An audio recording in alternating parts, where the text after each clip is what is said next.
Coming up on the 1 minute mark until airtime on the LSU Sports Radio Network. Stand by for your 1 minute mark. Coming in 5, 4, 3, 2, 1. Mark, 1 minute till airtime on the LSU Sports Radio Network.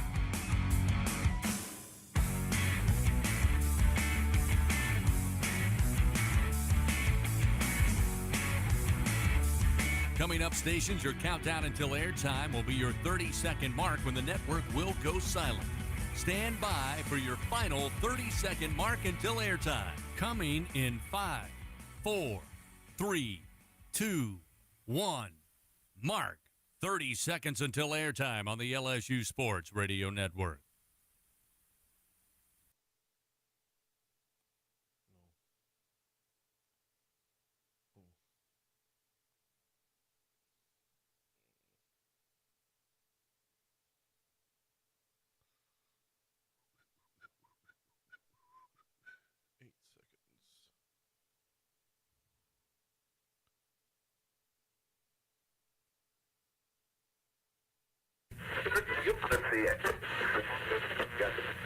The following is an exclusive presentation of the LSU Sports Radio Network.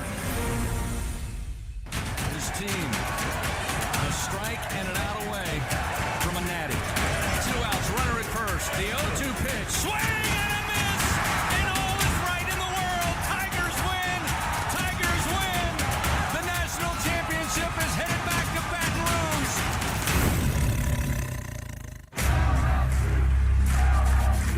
The powerhouse of college baseball is on the air. Play ball. This is LSU Fighting Tiger Baseball from the LSU Sports Radio Network. Hit in the air, down the line and left. Stay fair ball. Stay fair ball. And it is 3-run blast. Hey now. LSU Fighting Tiger Baseball from the LSU Sports Radio Network. Brought to you by the 7 partners that represent Team LSU. Cox, the official communications provider of LSU Athletics. McDonald's, official sponsor of the LSU Tigers. Our Lady of the Lake, official healthcare provider of LSU Athletics. Albertsons, the official grocery partner of LSU Athletics. Hancock Whitney, the official bank of the LSU Tigers. People's Health, the official health plan of LSU Athletics. And by Coca-Cola, official beverage partner of the LSU Tigers. A 1-2 pitch to Pearson. In the air, high and deep to right field. This baby's gone! The LSU Fighting Tigers, the powerhouse of college baseball on the LSU Sports Radio Network.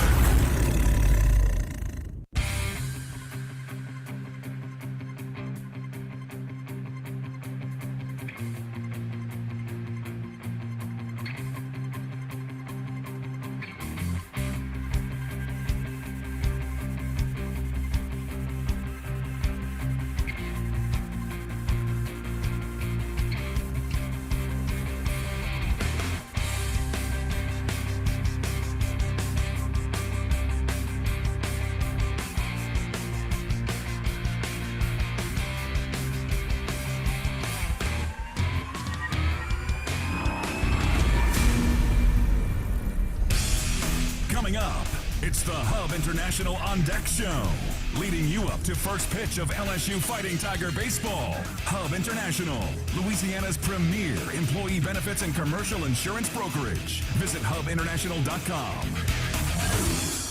Now, from inside the broadcast booth, this is LSU Fighting Tiger Baseball on the LSU Sports Radio Network.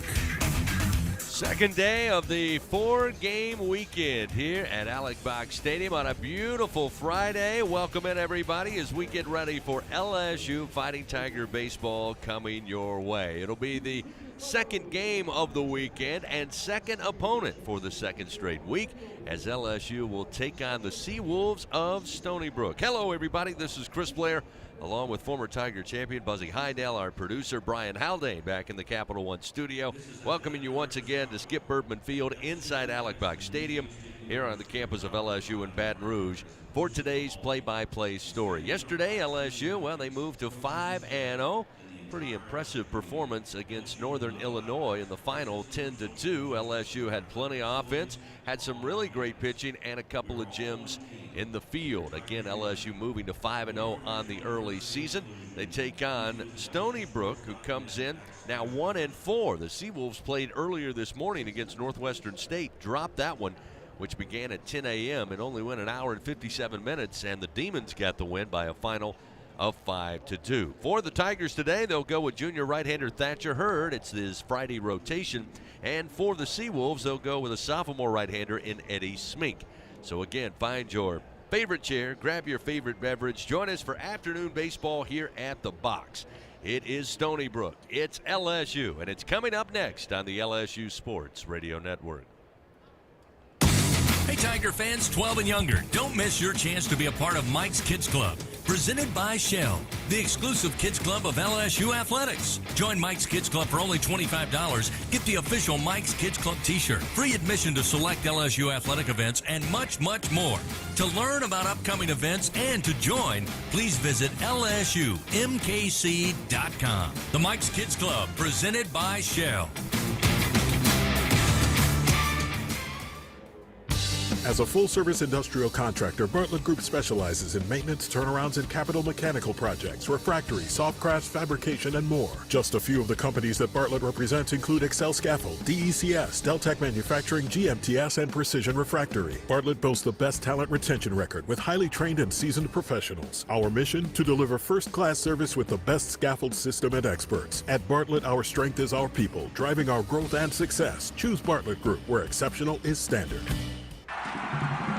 Support your LSU Tigers with Hancock Whitney, the official bank of LSU Athletics. From game day to the offseason, Hancock Whitney LSU credit and debit cards are a big win for any Tiger fan. Want to get your paws on these cards? Well, apply online or visit HancockWhitney.com/LSU. Hancock Whitney Bank, member FDIC. All accounts subject to credit approval. Terms and conditions may apply. Back on the Hub International On Deck Show, getting you ready for LSU Fighting Tiger baseball. Deep shot to left center field. Brown going back at the wall. It's gone! Time now to talk with Tigers. Presented by your local Southern Quality Ford dealers on the LSU Sports Radio Network. Back here at the Box, it's LSU versus Stony Brook on a gorgeous Friday afternoon here in Baton Rouge. And time for Talking with Tigers. We're joined now by LSU outfielder Mac Bingham. Mac, of course, in his first year with the Tigers after transferring from Arizona, where he did play for Coach Jay Johnson. Mac, your thoughts, first of all, on being an LSU Tiger. What's the experience been like so far? Oh, it's been amazing. There's no fan group like this, and I got to experience that firsthand when we had our opening day game, and then, it's a work day, and they packed it out, and it was awesome. I've never experienced anything like this. Yeah, it's really LSU baseball is, of course, a very unique experience, and I imagine having played for Coach Johnson prior to coming here was a benefit to you as well. Just your thoughts on what it meant to you to have the chance to play for Jay again. Yeah, to play for Coach Johnson, that was an easy decision, playing with him before. But, just getting the opportunity to finish my last year with Coach and finish what we started, it was an easy decision.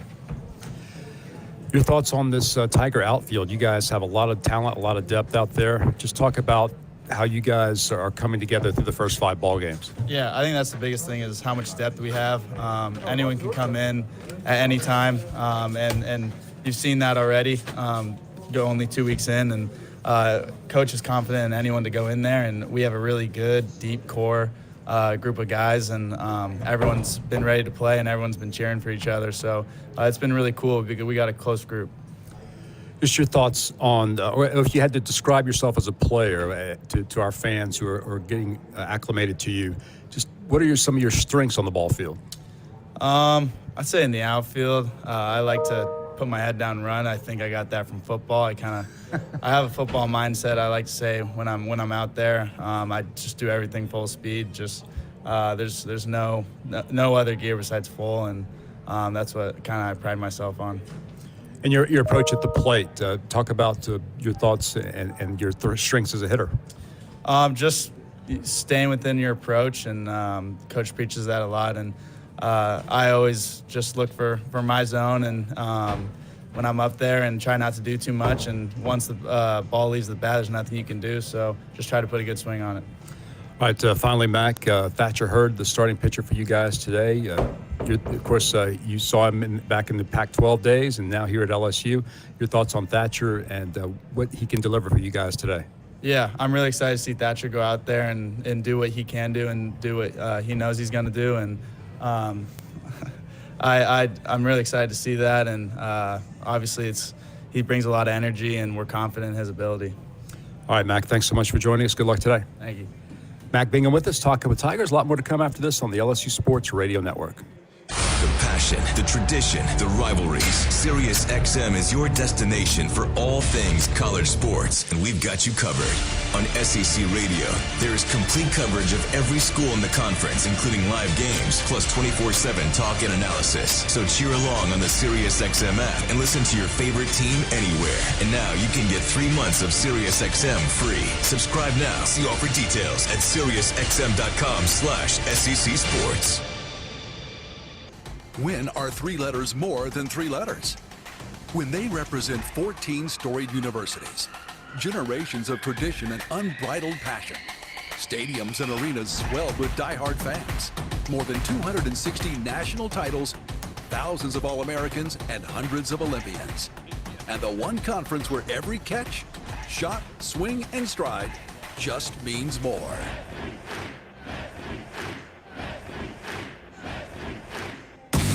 Tiger fans 12 and younger, don't miss your chance to be a part of Mike's Kids Club, presented by Shell, the exclusive kids club of LSU Athletics. Join Mike's Kids Club for only $25. Get the official Mike's Kids Club t-shirt, free admission to select LSU athletic events, and much, much more. To learn about upcoming events and to join, please visit LSUMKC.com. The Mike's Kids Club, presented by Shell.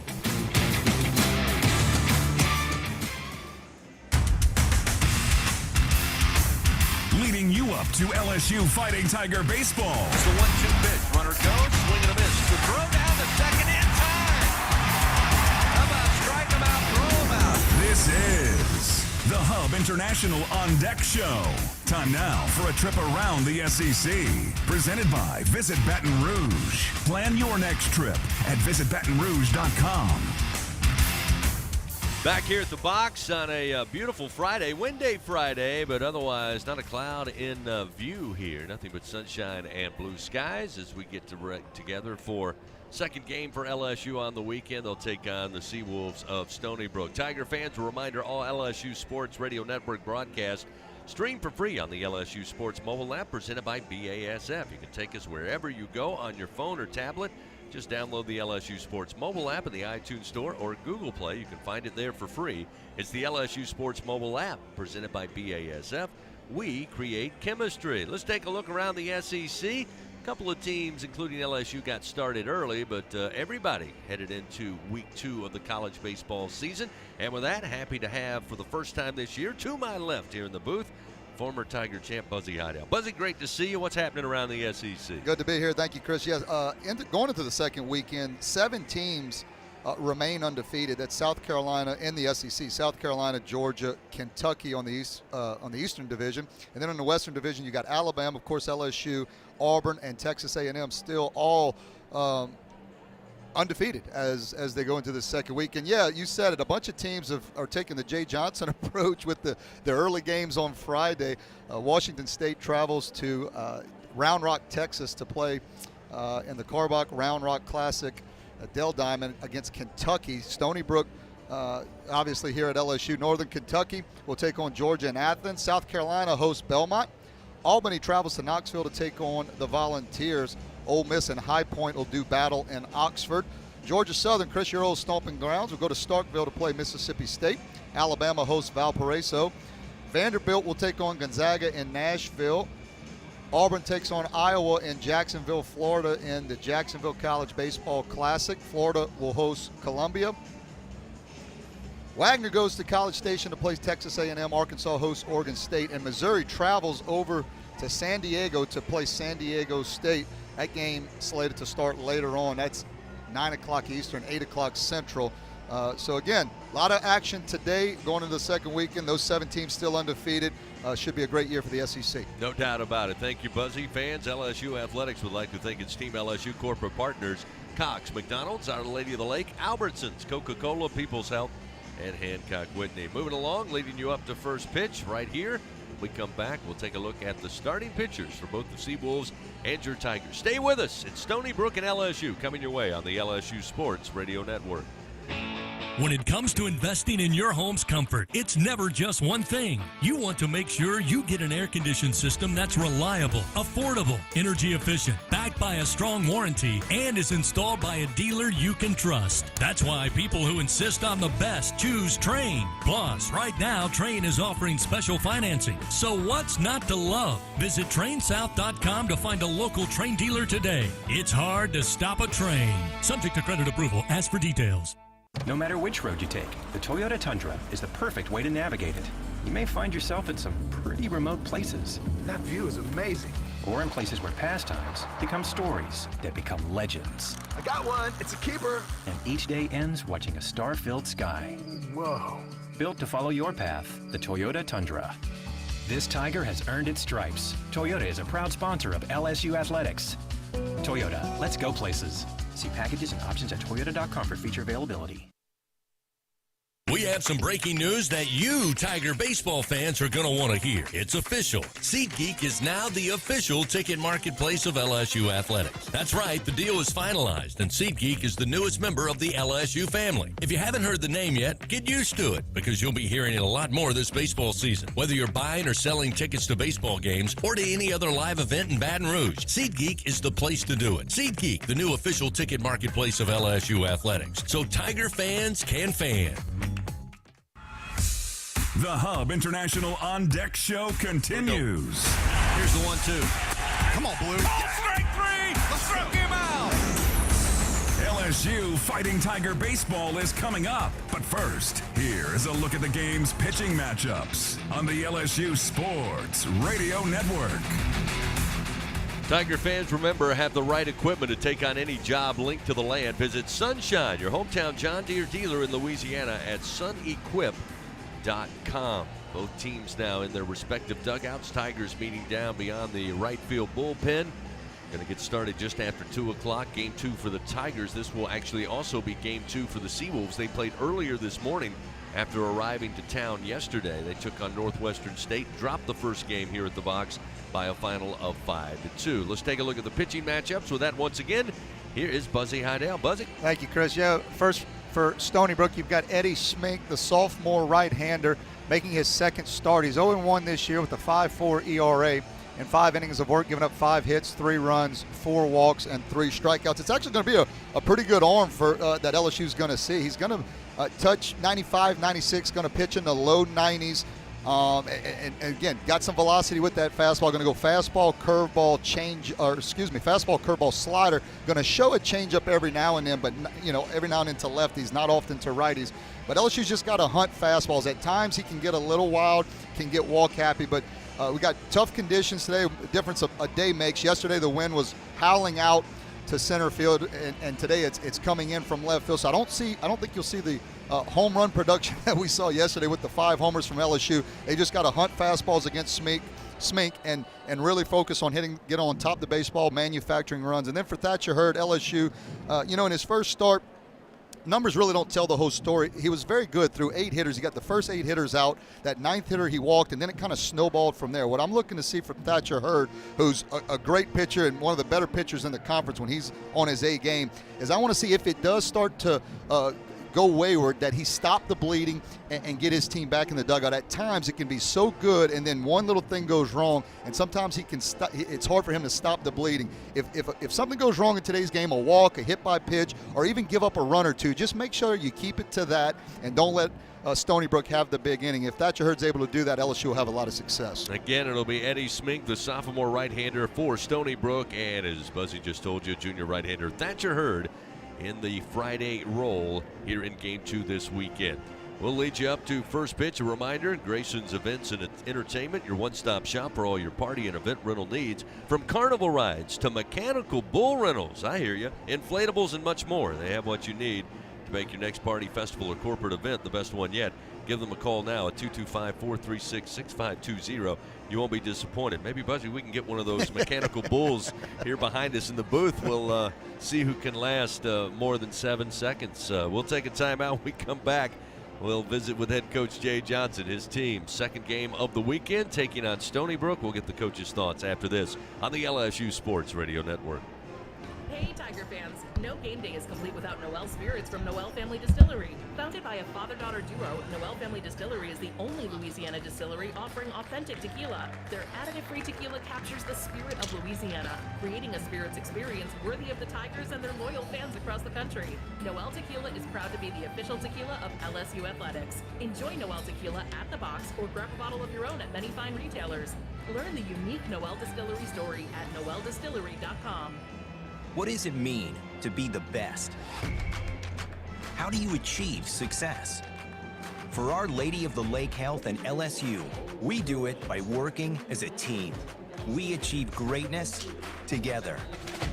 Our partnership means student athletes get the best care so they can perform their best and be there for the team.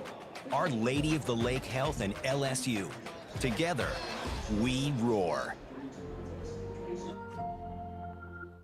At Albertsons, curbside pickup is easy, but delivery is even easier. Try our new Fresh Pass program and enjoy unlimited free delivery on all your grocery needs. We're offering even more perks like 5% off some of our best brands like O Organic and Open Nature. Plus, even more rewards that never expire to use on gas or free groceries. Start your free 30-day trial today when you sign up for Albertsons Fresh Pass and get free delivery anytime and exclusive perks. Visit albertsons.com/Fresh Pass for program detail. Albertsons, fresh foods, local flavors. It takes hard work to be the best in the game. Planning, commitment, resilience, sweat. That's why Old Dominion Freight Line, the #1 national LTL carrier for quality, works hard to be the best in the game and is proud to support those striving to be the best in theirs. Old Dominion Freight Line, official freight carrier of LSU Athletics, helping the world keep promises. Back on the Hub International On Deck Show with first pitch of LSU Fighting Tiger baseball just around the corner. Pack your bags. LSU is headed to Omaha. Time now to visit with Tiger skipper Jay Johnson. Presented by Hancock Whitney, the official bank of LSU Athletics on the LSU Sports Radio Network. Coach, back here at the ballpark, perfect weather here on this Friday. Going to be in the mid-70s, maybe even top out at 80 degrees. This feels like baseball weather. It's great to be at the park. Yeah, Friday afternoon baseball. I love it. Feel like Wrigley Field a little bit. Let's go back to yesterday's game, the first game of a 4-game weekend for you guys. A couple of, several firsts, in fact. 4 guys get their first home run on the season. Tigers turn their first double play. We see a couple of debuts on the year on the mound. I thought all in all you had a great day at the office from your team. Yeah, for sure. You mentioned a lot of positives. I think the ballpark was a lot more offensive yesterday than it was the previous weekend on any day. And I think the highlight for me was Aiden Moffitt, Micah Bucknam at the end of the game. Those guys have worked extremely hard. I know they're better, but until you get them out in a game against another opponent, to see them perform like that was awesome. Thought we swung the bat early very well. We had a little stretch in the middle of the game. Like, I would like to be better, but my standard is unbelievably high as far as that goes. But excited for today. Let's talk about, real quickly before we talk about today, Gage Jump. I know, again, he got the start for you yesterday. I had the feeling there was probably some limit to it, but your thoughts on his performance? Yeah, we got to 50 pitches, and very good to be able to get 4 more outs after the way the first inning went. We should have turned the double play. We did not. Didn't field that swinging bunt and had a wild pitch. So we kind of self-inflicted wounds there in the first, but I thought his stuff was great. He struck out 4. He's going to be a mainstay on our team, and really excited to get that pitch count built up. Well, we go into the second game of the weekend, a familiar foe for LSU fans in Stony Brook, some history there. But, Coach, you say it all the time, never easy to win, and Coach Sink has done a bunch of it, over 900 wins in 33 seasons. What do we know about the Seawolves here in 2024? Yeah, I think they have a good identity. I think they're pretty good on the mound. We're going to see a really good pitcher today in Eddie Smink. I think they do a good job with 2 strikes. They battled Purdue all weekend last weekend, scored a bunch of runs.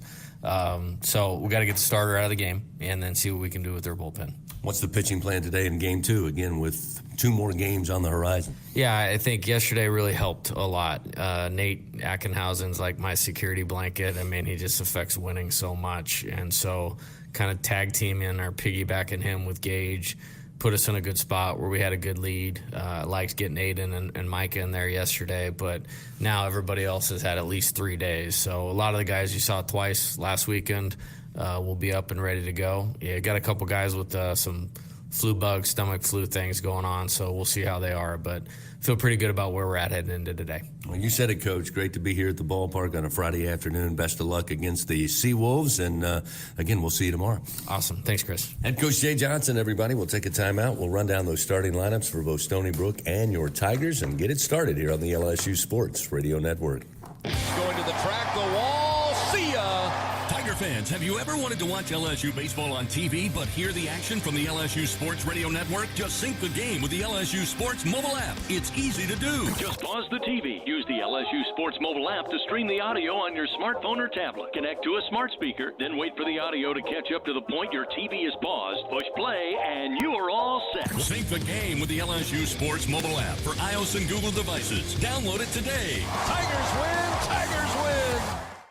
Win are 3 letters more than 3 letters.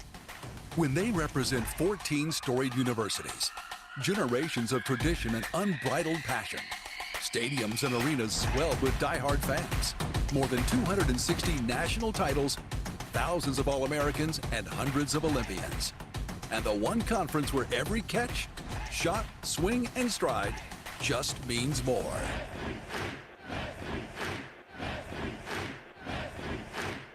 LSU Tiger fans are gearing up with real Tigers apparel and merchandise from the official online store at lsushop.net. Get jerseys, sideline gear, polos, t-shirts, hats, official team merchandise from Nike, accessories, and much more. Over 3,600 products, all shipped right to your door. Head to the place real Tiger fans go for the selection only real Tiger fans get at lsushop.net. First pitch of LSU Fighting Tiger baseball is just moments away. Here's the 0-2. High in the air to left center field. Walter will just watch it. See ya! But first, as the Hub International On Deck show continues, here are the starting lineups presented by Cintas. Build a better workday when you partner with Cintas. Visit Cintas.com. Second game on this 4-game weekend here at the Box, coming at you on a Friday afternoon. Stony Brook and LSU getting together for the first time in regular season play since, a postseason meeting that we maybe get into a little bit later. But Stony Brook coming in this season on the early season, 1-4. They started out on the road at Purdue last week. They played earlier today and dropped to Northwestern State 5-2. So again, 1-4. On the season. They'll start at the top of the league order. The second baseman, Evan Cox, will lead things off, followed by Cam Santerre, center fielder, batting second. Evan Goforth will be at third base. He will bat third. In the cleanup spot, it'll be Matt Brown-Earing. Also batting fifth and playing first base will be Brett Paulson.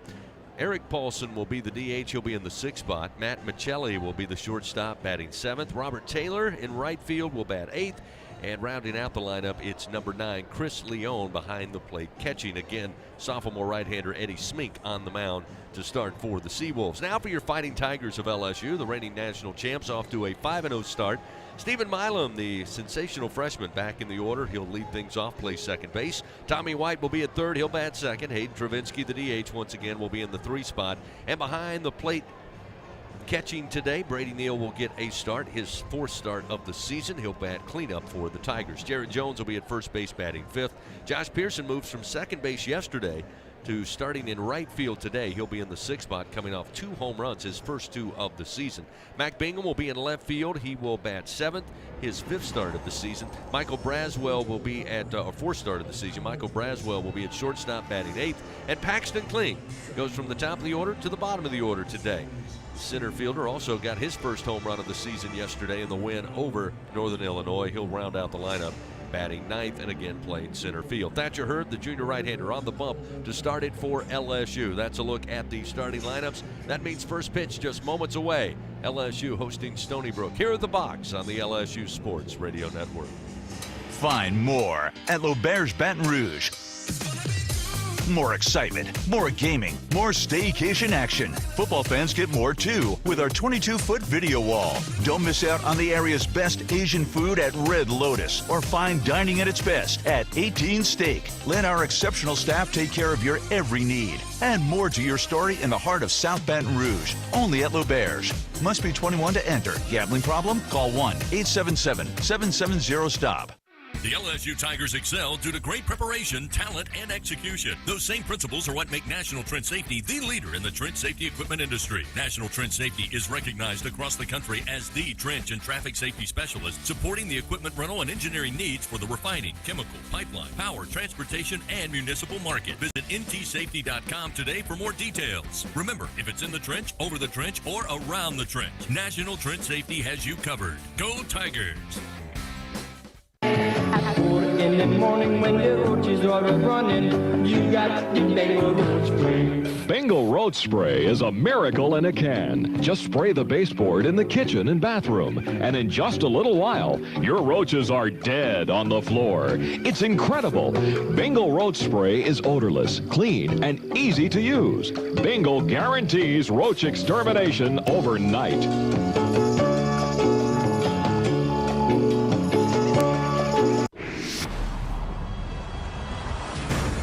17 SEC championships. His team, a strike and an out away from a natty. 26 regional titles. 2 outs, runner at first. 19 trips to Omaha in the College World Series. The 0-2 pitch. 7 national championships. Swing and a miss, and all is right in the world. Tigers win. Tigers win. The national championship is headed back to Baton Rouge. Powerhouse. This is LSU Fighting Tiger Baseball. On the LSU Sports Radio Network. Good Friday afternoon, Tiger fans. Welcome to Skip Bertman Field inside Alec Box Stadium as we get ready for LSU Fighting Tiger Baseball. Happy to have you along with us on this Friday, tuning in on the LSU Sports Radio Network and viewing on the SEC Network Plus, along with our producer, Brian Haldane, Tiger champion Buzzy Heidel, Chris Blair with you here in the booth on an absolutely gorgeous Friday afternoon here in late February 2024. Speaking of, let's take a look at your game day forecast. Brought to you by AccuTemp. Chance of power outages. Never get a whole home generator from AccuTemp. Keep the power in your hands. Currently 74 degrees. Probably going to be topping out around 74, 75. Again, the breeze blowing pretty stiff left to right towards the Intimidator as we look out to the batter's eye in center field. But not a cloud in the sky. Nothing but sunshine and blue skies on a gorgeous day for college baseball. Before we get started, Stony Brook and LSU. Let's pause 10 seconds. Station identification. This is Fighting Tiger Baseball on the LSU Sports Radio Network. This is LSU Fighting Tiger Baseball. We're back on the in LSU Sports 5, Radio Network 4, and the LSU Sports 3, mobile app. 2, 1. Back to you. Plenty of baseball action on the diamond here at the box this weekend. Started yesterday. LSU and Northern Illinois got together. LSU pulled away. Offensive explosion. Great pitching from a number of arms for the Tigers. They go on to a 10-2 victory to move to 5-0 on the season. Nightcap last night was Northern Illinois and Northwestern State coming down from Natchitoches. And then it got started, Buzzy, early this morning. 10 a.m. first pitch. Stony Brook comes to town. They take on the Demons. They fall 5-2 to Northwestern State. We'll have action coming up tonight as Northwestern State, Northern Illinois will play. If you're looking for some college baseball, Baton Rouge is the place to be right now. Yeah, it feels like a little bit of a regional with all these teams in here. And Stony Brook is good and warmed up, as you mentioned. Chris had that game earlier today, so they're going to be ready to go. Coach Jay Johnson telling us excited to have Stony Brook come down. Has a lot of respect for head coach Matt Sink. 33 seasons, over 900 wins, 924, I think, maybe 923 the total, but certainly is one of the winningest active coaches in Division I baseball. We're ready to go. Evan Fox will dig in from the right side, the second baseman to lead it off for the Seawolves. Thatcher Hurd ready to work, and the first pitch comes in. Rides in high for ball one, a fastball at 96. We are underway. Time of first pitch, 2:04 Central Time. Defensively, Tommy White at third, Michael Braswell at short, Stephen Milam at second, Jared Jones at first. Here's the 1-0 pitch, and a chopper towards the shortstop. Braswell, the aforementioned, comes in, gloves it, throws perfectly to Jones in time. 2 pitches, 1 out here in the top of the first inning. Mac Bingham in left field for the Tigers, Paxton Kling in center, and Josh Pearson, Mr. Utility, played second base yesterday, had a well of a game. He'll be in right field today. Brady Neal gets the start to complete the battery with starter Thatcher Hurd. So with Fox retired, Cam Santerre will come to the plate, the center fielder for the Seawolves, another right-handed hitter. Leads this team, batting .462 so far on the year. First pitch, swing and a miss.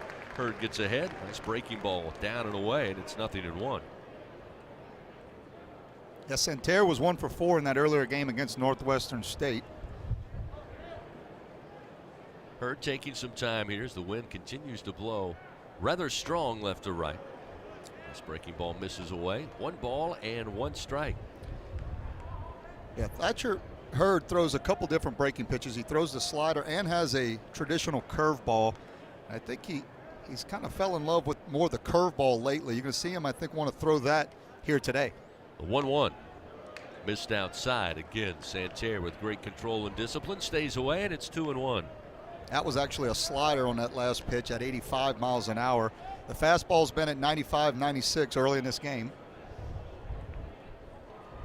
2 balls, 1 strike. Santerre awaits. Here's the pitch from Hurd. Called strike on the inside corner. Goes back to the fastball at 96. Doug Thompson and I on the broadcast yesterday, Buzzy, talking about the 95-mile-an-hour club for this LSU pitching staff. And it's a bunch of them. We went through a bunch and then forgot about Thatcher Hurd. And he just reminded us there. Even count, 2-2. Fires to the plate and a foul tip. Look out right at Jay Johnson. Jay shakes it up, no problem. Don't take more than that to get Jay off that top step of the dugout. Count remains 2 balls and 2 strikes. And Stony Brook down 5-2 Northwestern State earlier today. Put up a ton of runs for the most part in that opening weekend against Purdue. Here's the 2-2. Swing and a miss, and Thatcher Hurd records the punch out. His first of the day, 2 gone here in the top of the first inning.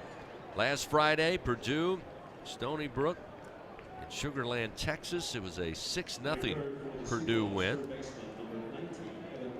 Then it was a closer game in game 2. They had played 2 on Saturday. Purdue got the win 10-8. Or rather, Stony Brook got the win 10-8, then lost 12-8 in the second game on Saturday.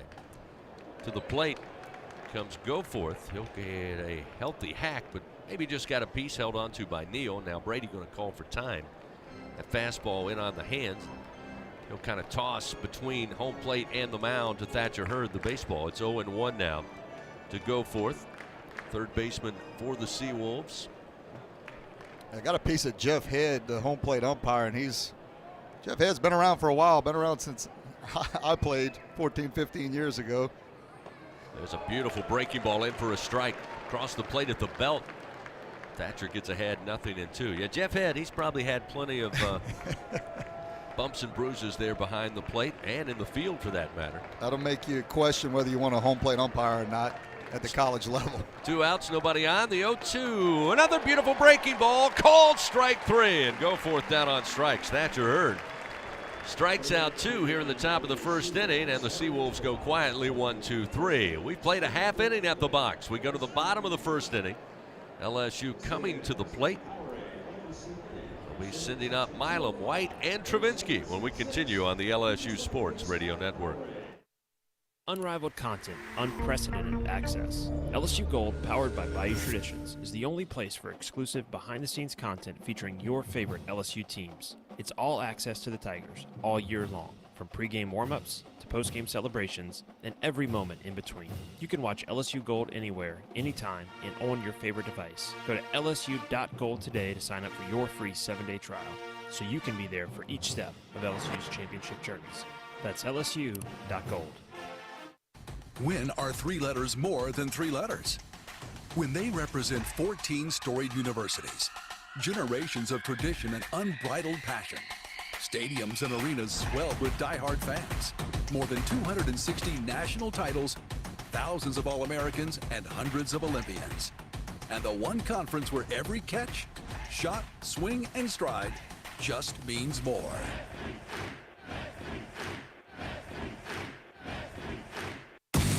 Tiger fans 12 and younger, don't miss your chance to be a part of Mike's Kids Club, presented by Shell, the exclusive kids club of LSU Athletics. Join Mike's Kids Club for only $25. Get the official Mike's Kids Club t-shirt, free admission to select LSU athletic events, and much, much more. To learn about upcoming events and to join, please visit lsumkc.com. The Mike's Kids Club, presented by Shell.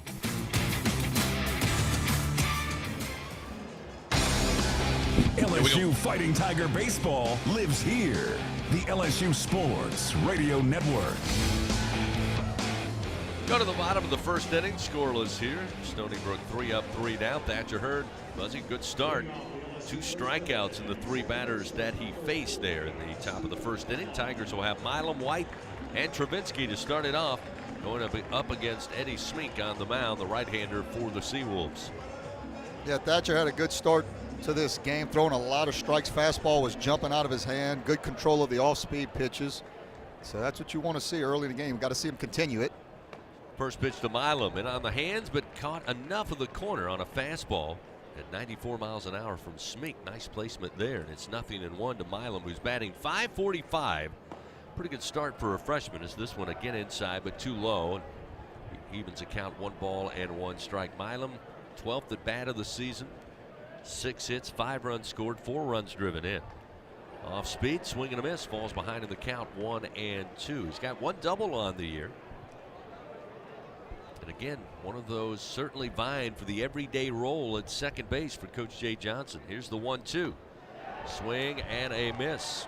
Down on strikes goes Milam, and quickly 1 away. And Buzzy, you mentioned it there in the pitching matchups in our On Deck show that Eddie Smink going to give them quite a challenge. He's got good stuff, and he showed it there. Yeah, 96-mile-an-hour fastball, one of the better arms that LSU has seen up to this point. And, you know, I know it's early, don't want to get ahead of ourselves, but I like Smink's arm angle as well. I mean, it's kind of 3/4. That ball's jumping on these LSU hitters, or the LSU hitter. Tommy White will take a swing, foul it back into the screen, and it's 0-1. Tommy White yesterday with his first home run of the season.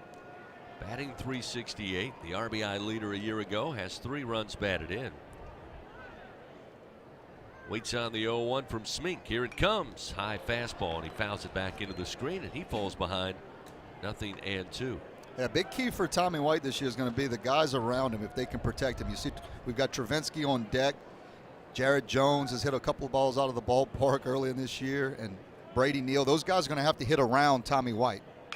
Here's a ground ball bouncer down the third base line. Still keeps it 0-2. Again, I should update. We've had some issues with the stats for Stony Brook coming down, but they are 1-5 with the loss today, earlier today. So they went 1-4 in that. 1-3, I should say. I got it right. It is 1-4. Boy, I tell you, math isn't my strong suit. They played 4 against Purdue, including a doubleheader last Saturday, as we told you. They got 1 win over the Boilermakers. But Jay Johnson's point to me in the clubhouse today was they could put runs on the board, and they did. Another 0-2 pitch to White, and this one fouled off, and it will just roll to the on-deck circle as Tommy White early on with Eddie Smink battling it out here. Still a 0-2 count, but Tommy fighting him off. Yeah, Smink actually showed Tommy White a changeup, the pitch before that fastball. Here's another 0-2 pitch. Goes with a breaking ball. Tommy with a good eye lets it go. Misses outside. 1-2. A heck of a pitch, 0-2, and a better take from Tommy White. Love Tommy White's approach when he gets the 2 strikes. Really spreads out, trying to just play pepper with the infield. The 1-2. Good eye. Missed low and away. 2 balls, 2 strikes. We talk about the power. We talk about the ability to go opposite field. Just his discipline at the plate is also something that sometimes gets overlooked. Yeah, seeing it right now. Sure, the good hitters normally have a good eye. So does Tommy White. 2-2. Swung on and fouled back into the screen. Keeps the count 2 balls, 2 strikes. Team Colors brought to you by Cintas. Build a better workday when you partner with Cintas. Visit Cintas.com. Tigers in their white with purple pinstripes. Traditional purple batting helmets. Stony Brook going red jerseys, white pants, red lids. There's another ground ball. Tommy White fouls it off again. Still 2-2. Heck of an at-bat. Got that win you mentioned, Chris, blowing heavily in from left field. We had this win last weekend, and Doug said, we're not going to have anybody hit a home run. I said, the only home run that'll be hit is the Warren Morris style down that right field line, and Jared Jones was able to do it. It'll be the same thing today. The 2-2 absolutely launched, but high in the air to center field, catches that jet stream and then dies quickly, comes down, and Santier gets under it to make the grab for out number 2. But boy, off the bat, the wind conditions yesterday, that one might be out there on Nicholson. Yeah, amazing what a change that a day makes, because you said it, that wind was blowing out. The 5 homers yesterday. Pearson had 2. Tommy White hit his first. Who else? Broswell hit 1. Kling. Bunch of Tigers leaving the yard yesterday. So with 2 down, bottom of the first, no score. We'll see Hayden Travinski. Travinski making news all around the social networks yesterday with his number 2 pencil bat. But his last 2 at-bats, he went to a, well, let's just say a traditional bat. He goes with that here today in his first at-bat. The 1-0. Fastball misses outside from Smink again, running it up there at nearly 97 miles an hour. It's 2-0 now to Travinski. Yeah, all the educators out there were proud to see Travinski with the number 2 pencil bat. The 2-0. Miss low. Good eye by Hayden. It's now 3 balls, no strikes. So you don't know how I was waiting for him to get a charge into one and talk about how much lead he had. You had that one teed up, didn't you? So ready. Here's the 3-0. And the take is on. That's a strike. Another fastball at 95. And Smink, 6 foot, 205 pounds. Here's the 3-1 to Travinski. Oh, strike on the outside corner. Hayden thought maybe it missed outside, but Jeff Head rules it strike 2, and that'll fill the count 3-2. Well, 3-1, that's not the pitch you want anyway. I thought it was a good pitch, a kind of a borderline pitch, but you don't want to swing at that if you're Travinski. Get you a pitch you can hit. 3-2, he fouls back into the screen. Taking a look at today's ingredients for success, brought to you by BRQ Seafood and Barbecue, the official catering service of LSU Athletics. No surprise here, but Jay Johnson said the key is getting Smink in the dugout, getting to this bullpen, and I think he knows a little something about baseball and did his homework. Here's another payoff pitch. In on the hands, missed for ball 4, so Travinski eventually earns the walk. So a 2-out base on balls. We'll get a runner aboard, our first base runner of the day. Yeah, well, if you look at, at 2023 stats, Stony Brook, pitched, had a 6.7 ERA as a team. Nobody under a 5 ERA, so Coach is right. If they can get Smink out of this game early and get into that bullpen, it'll give them a better chance of winning this ballgame. So the Tigers, again, no stranger to 2-out magic a year ago. Had a little bit of that yesterday. We'll have Travinski at first. Brady Neal batting an even 300 on the year. This is his 11th at bat. Takes the first pitch outside. It's 1-0. Smink fires. There's a strike on the inner half to make it 1 ball and 1 strike.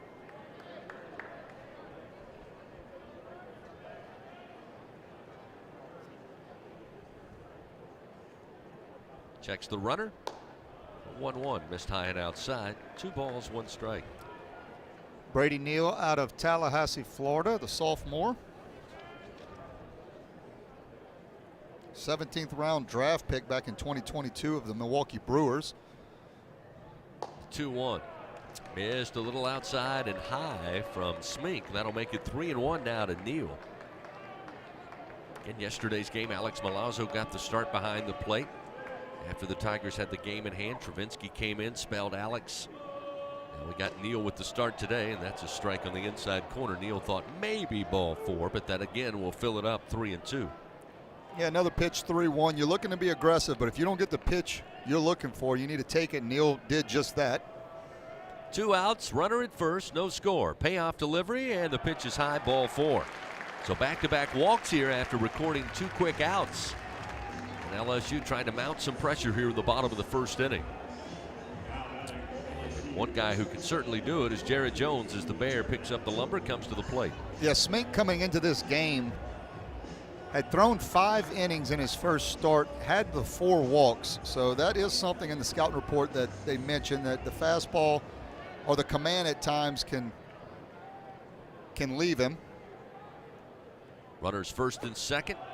Breaking ball missed low and away. Jones loaded the bat but held back, and it's 1-0.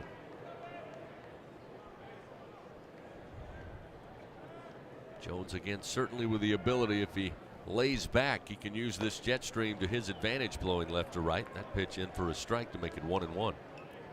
Stony Brook with the shift on with the right-handed hitter. Got nobody playing second base. Everybody on the left side of the infield except the first baseman. 1 ball, 1 strike. With 2 outs, the pitch. Fastball high. Did he go around? They appeal to first. Kevin Sweeney says yes. That'll make it 1 ball, 2 strikes to Jared Jones. Now, I will say this. Not to put any pressure on the young sophomore, but if there's somebody on this team who could take it right into the teeth of the wind to left field, the candidate I would choose would be Jared Jones. But right now, just looking for contact, put something in play. The 1-2. Did he hold back? They appeal again. This time he did on a pitch high in the zone.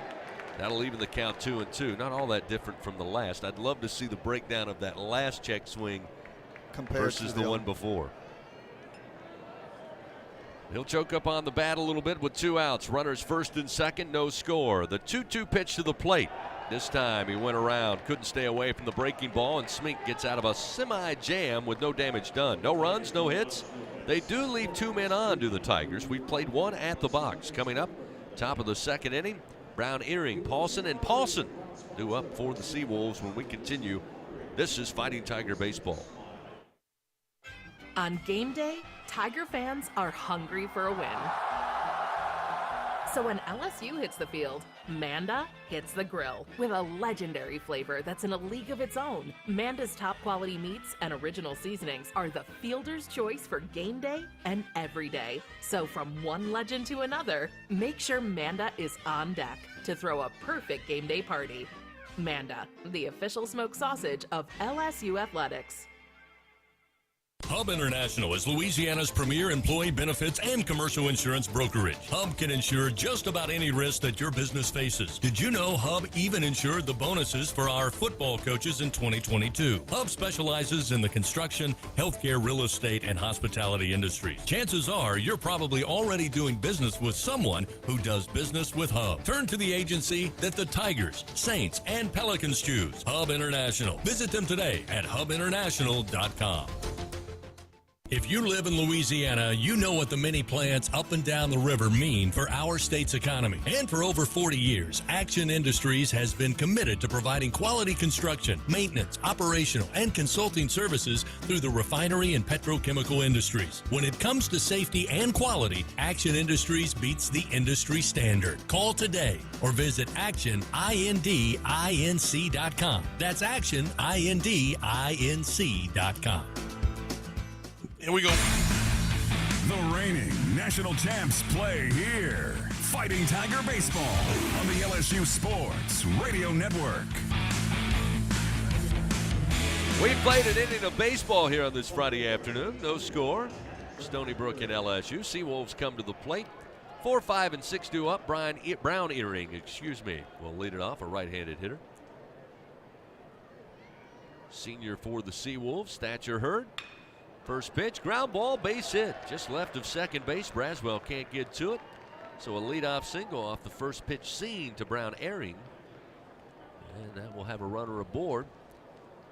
Thatcher Hurd with a very clean inning to start the game, including 2 strikeouts. No, Coach Matt Sink said, guys, against Thatcher Hurd, maybe we need to be aggressive, and that's exactly what Brown Earring did there, and he's down at first base. Now we'll see one of 2 Paulsons in the lineup, the first being Brett Paulson, the right-hander, first baseman for Stony Brook. Breaking ball from Hurd, just missed off the outside corner. That'll make it 1-0. Yeah, Brown Earring to lead off the inning just took an off-speed pitch and hit it right back where it was pitched from. Good piece of hitting. Not a big threat to steal at first base. Had 2 stolen bases last year. Here's the 1-0. This one into center field, going to drop down. Coming in, Paxton Kling will get it on 2 hops, and making the turn at second was Brown Earring, but quickly put on the brakes as Kling snap throws it into second base, but everybody is safe. Back-to-back singles here. First 2 hit of the ball game going to the Seawolves. They've got Brown Earring at second, Paulson at first, and now we'll see Eric Paulson, the DH, who's batting in the 6th spot, a left-hander in this lineup, only lefty for the Seawolves. He'll face Thatcher Hurd, the right-handed hurler here. And this is what you talked about before the game. Thatcher giving up 2 back-to-back base hits early in the count. Just trying to settle down, put that behind him. The first delivery misses outside to Paulson. It's 1-0. Well, look, that's the thing. I mean, as dominant as he was in that first inning, and that's what we saw in his first start this year. He was so dominant through 2 2/3 innings and then just gave up a walk, and it kind of snowballed.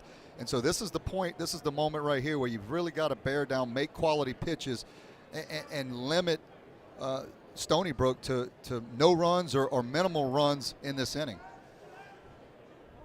Yeah, count on your stuff and your defense to keep them from home plate. Here's the 1-0. Fouled into the screen. That'll even the count to Eric Paulson. 1 ball and 1 strike. And like we always say, Chris, it's easier said than done. Oh, yeah. Sitting up here 80 foot in a press box, but that's the reality of it. Just got guys on. You said you got to trust your defense, make a quality pitch, and get that first out. 1 ball, 1 strike to Paulson, looking for his first hit on the year. He's 0 for 9 coming into this at bat. Runners take their lead. Hurd from the stretch fires, and it's back into the screen again. And now Thatcher ahead. 1 ball, 2 strikes. Fans, Our Lady of the Lake proud to be LSU's championship health partner. Together, LSU and Our Lady of the Lake, champions for Louisiana. Together we roar. Learn more at olrmc.com/LSU. Brown Earring at second.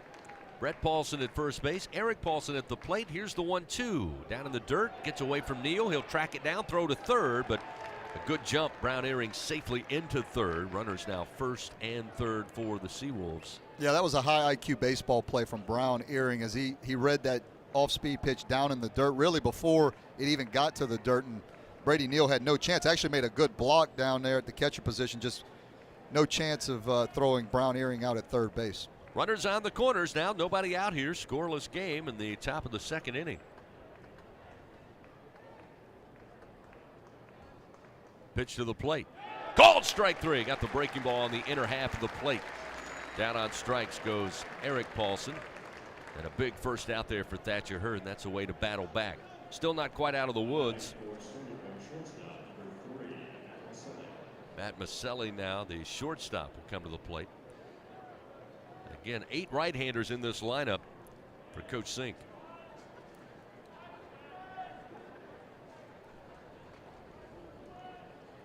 Maselli batting .250 so far on the year.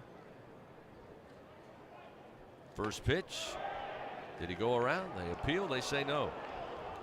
Breaking ball outside. Jay Johnson a little surprised. Going to state his opinion to Kevin Sweeney, our first base umpire. And at the same time, give some instructions to Jared Jones. He's very smooth that way. 1 ball, no strikes. Brown Earring at third. Brett Paulson at first. This one a swat to center field, going to get down. It's a base hit. That will score a run. Brown Earring in to score. Stony Brook now swinging the bats effectively here in their 2nd inning of play. They take a 1-0 lead with 1 out now. Runners first and second. 3rd hit of the day for the Seawolves. All coming in this inning. Brown Earring taking the extra base on that ball in the dirt. couple pitches before it proved to be a run, just because that ball there probably Brown Earring, if he's at second base, probably got to hold up a little bit as Paxton Kling coming in hard almost was able to make the catch, but that's what taking the extra base will do for you from a base running standpoint. Time called. Jay Johnson now going out, brings the infield. He'll have a word with Thatcher Hurd and Brady Neal. Talk it over here. Again, Stony Brook getting on the board first, make it 1-0. Fan scratch made dishes, wall-to-wall TVs, craft beers, and cocktails. You can find your nearest location or order online or go order on the app. Walk-On Sports Bistro for the win. Quick meeting. Again, Jay told us before the game in the clubhouse that because of the performance yesterday of Gage jumping the start and the Tiger bullpen with Ackenhausen, Moffitt, and Bucknam all having really stellar outings, that still with 3 games left counting today, they're in a good spot as far as arms at the ready. So with 1 out, Hurd will deliver to Taylor. First pitch missed low. And here's some groans from the crowd here, and maybe some body language from Thatcher Hurd. He thought he was able to get that at the very bottom of the strike zone, but it's ruled ball 1.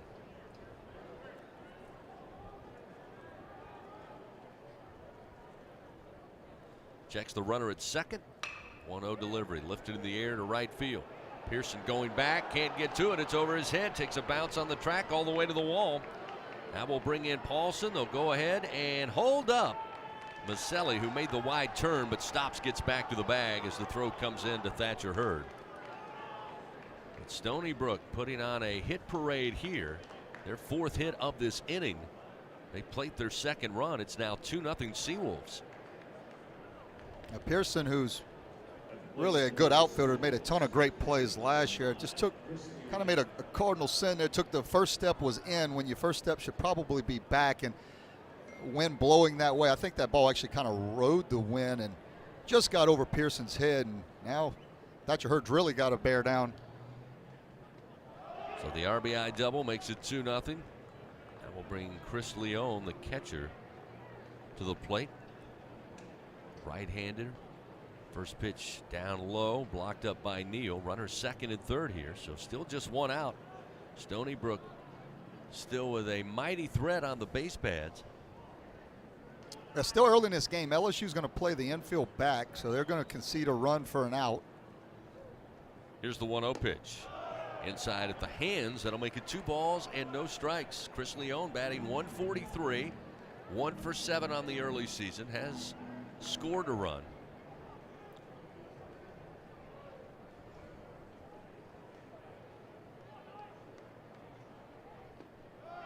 This pitch low in the dirt, almost got away from Neal, but stayed right around the home plate area. Just almost for a moment, he wasn't sure where the baseball was, but quickly able to find it, retrieve it, and keep runners at 2nd and 3rd. But now a 3-0 count to Leone. Well, it doesn't matter what Stony Brook's record is or what their record was last year. I don't think you have to go too far to ask LSU fans about remembering 12 years ago and what they did coming in here in a super regional. So a good quality team, well coached. This one misses inside. Thatcher Hurd again. The body language indicating he thinks he's being squeezed a little bit. It's ball 4. It'll send Leone down to first base. Now the Seawolves have the bases loaded. Back to the top of the order, Evan Fox. Fox grounded out. And that'll get LSU's bullpen stirring a little bit. It's number 35, Griffin Herring, running down and just starting to loosen up. There's a curveball for a strike with the knees to set up Fox 0-1. Fox at the top of that lineup can really run, so going to be tough to double him up. Bases loaded, 1 out, 2-0, Stony Brook leading.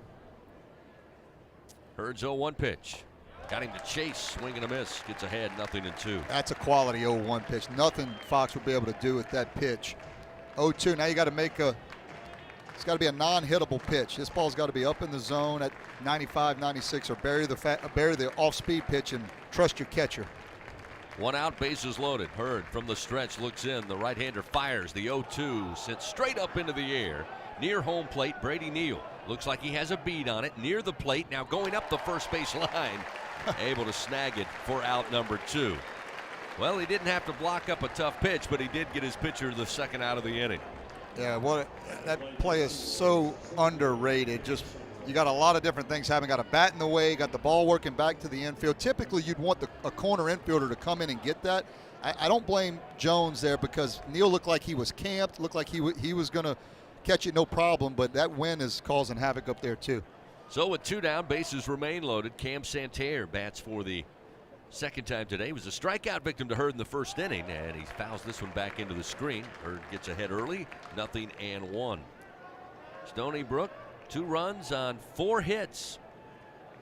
All coming here in the top of the second. They lead 2-0.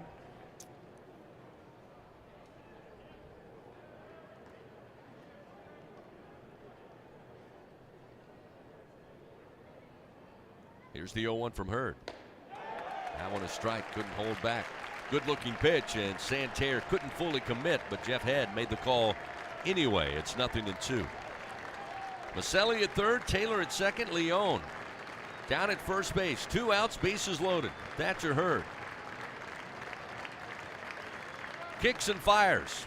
Breaking ball, ground ball down the third base line. It is foul, just left of the bag as Tommy White fields that one about 8 feet behind the bag, but third base umpire Brandon Cooper rules it a foul ball, rightly so. Count remains 0-2, and that'll bring Santerre back to the plate.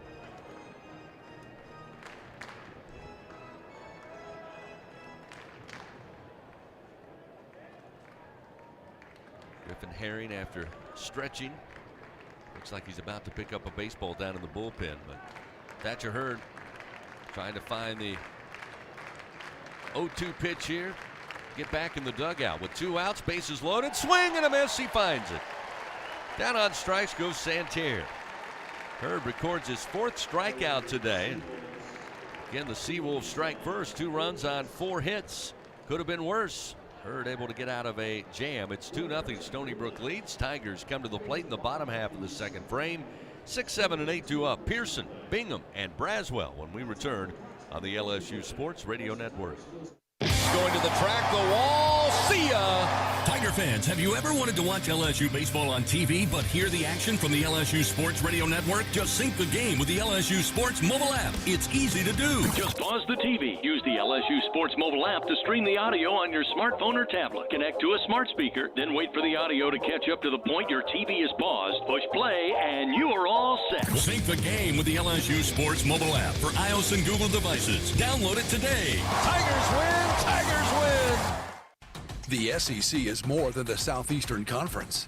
It's the Saturday Electrifying Conference, the Sunday Elite Conference, the Stadium Erupting Conference, the Stunning Eyeballs Conference, the Superbly Entertaining Conference, the Storied Enduring Conference, and, more often than not, the See You Later Everyone Else Conference.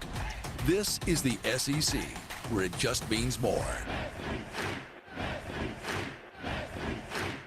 LSU Tiger fans are gearing up with real Tigers apparel and merchandise from the official online store at lsushop.net. Get jerseys, sideline gear, polos, t-shirts, hats, official team merchandise from Nike, accessories, and much more. Over 3,600 products, all shipped right to your door.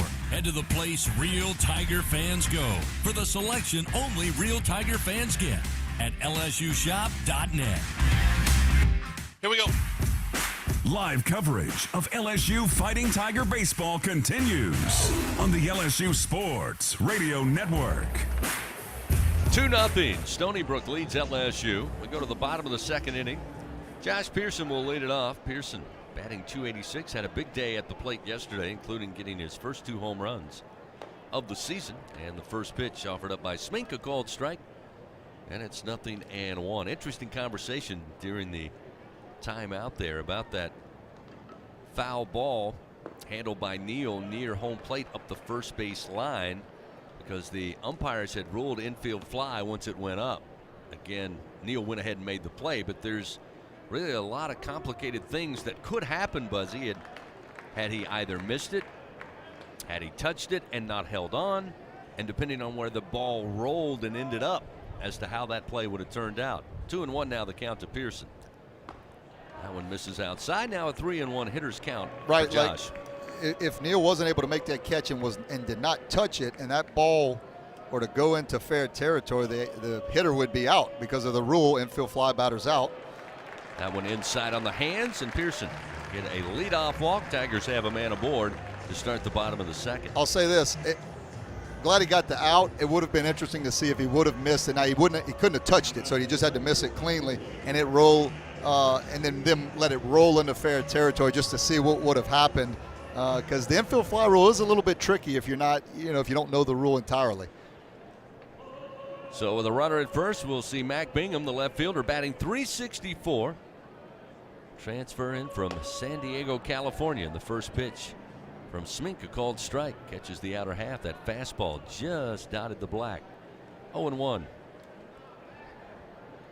Bingham, 4 runs batted in. He scored 3 runs. He's 4 of 11 at the plate, including a double so far. Here's a ground ball and a short hop. Knocked down by Goforth. Got away from him into the infield grass. He can't get to it in time, and everybody is safe. Not only did he have to handle the short hop, Buzz, he had to do it backhanded, and it hit the heel of the glove, and then went a good 10, 12 feet into the grass. No chance for him to make a play. I was just about to say, they're probably going to give that an error, which they did not. They gave it a hit, and I would have said if they'd have gave it an error, it would have been a tough error because Goforth made the right decision. As soon as he saw that ball go up in the air, he came to try to get the short hop, which is the hop you want as an infielder. He just didn't catch it cleanly. Braswell shows bunt, lays one down right in front of home plate. Smink comes off the mound. His play is to first. They'll get Braswell, but Michael does his job. Runners advance second and third here with just 1 out. Trailing Stony Brook 2-0. Somewhere Lynn Rollins is having a great time. That was a great looking bunt by Michael Braswell. I saw Lynn around here earlier. He had to love that. Yeah, like if you're doing button drills at practice during the week, that's when you put the bats in a square and you say that's where we want to bunt it. That's exactly where Michael Braswell just put that bunt. Paxton Kling at the bottom of the order stands in. First delivery from Smink misses low. Big opportunity here for Paxton. Atop the order yesterday. Got his first home run of the season. Again, just a talented guy, one of these great sophomores Jay Johnson brought to Baton Rouge last year.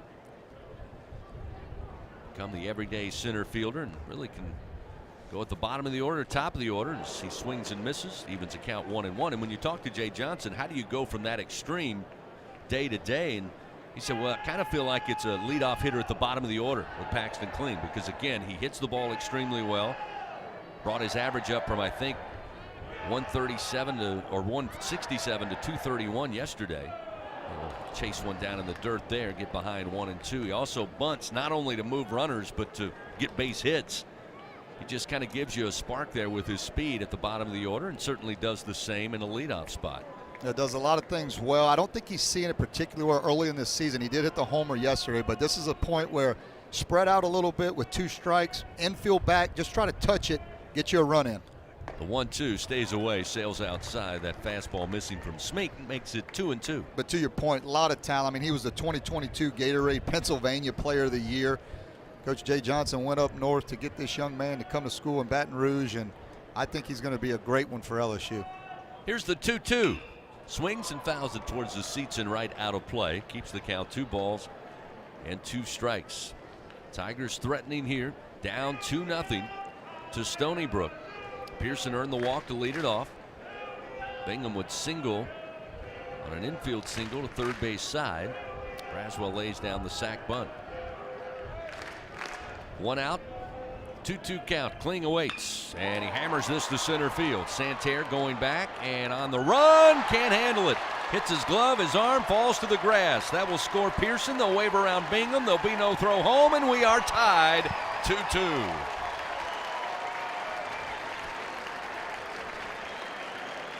A great job by Kling. Was going to score the run anyway. Got a pitch he could handle with 2 strikes, shortened up and lifted one to center field. And Santerre was right on it. I just think the sun caused havoc, and it hit him right in the heel of the glove. Nice job of Pearson was going to score anyway, but Bingham going back to tag and gets all the way around with the good speed. So we're tied. 2-2 our score. Still just 1 out. The Tigers have a runner in scoring position. Now we'll see top of the order Stephen Milam come to the plate. Milam, the left-hander, awaits. And the first pitch from Smink. Rears back and fires a fastball. Gets a called strike, 0-1. Still debating on what they're going to give it, huh? A hitter and error. I was about to say, everybody's still waiting to see what the official score gives. Here's the 0-1. Missed upstairs. 1 ball and 1 strike. Well, maybe we need to wait for Santerre to come into the dugout and ask him, did you get lost in the sun or not? Because that's really what it was. They'll give it a double to center field, scoring both runs. Breaking ball, inner half. Nice delivery by Smink. Called strike, takes a little off there. Milam will dig back in.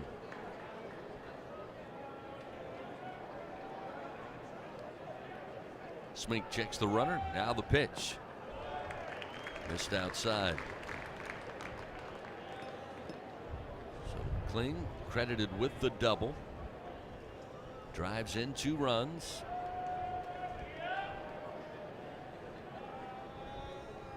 Pitch to the plate. Milam swings, fouls it out of play. Smink already at 52 pitches on the afternoon.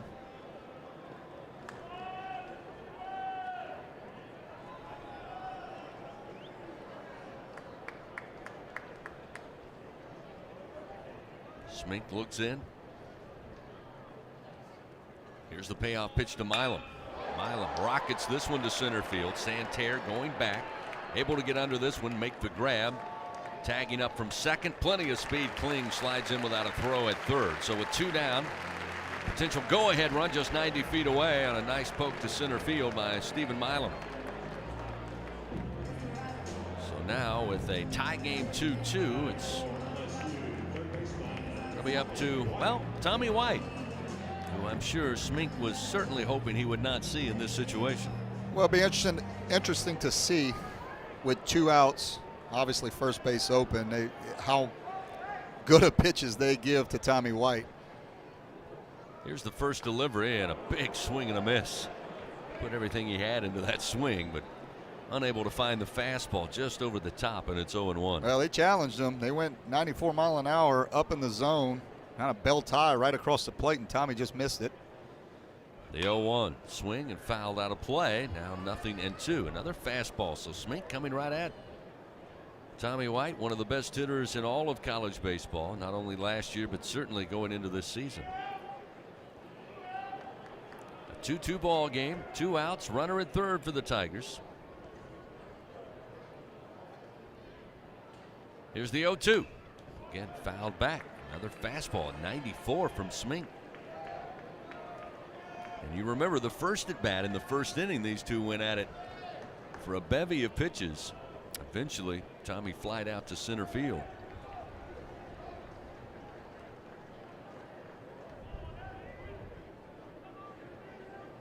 Here's the 0-2.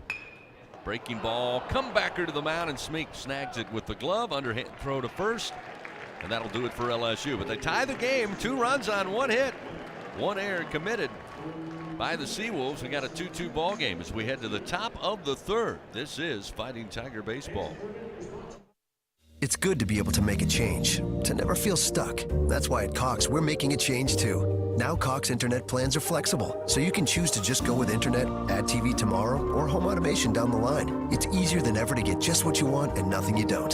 Flexible plans from Cox. Change anytime. No commitments, no penalties. See for yourself at cox.com/internet. Additional services can be added at then current regular rates. All services subject to residential customer service agreement and acceptable use policy. Restrictions apply.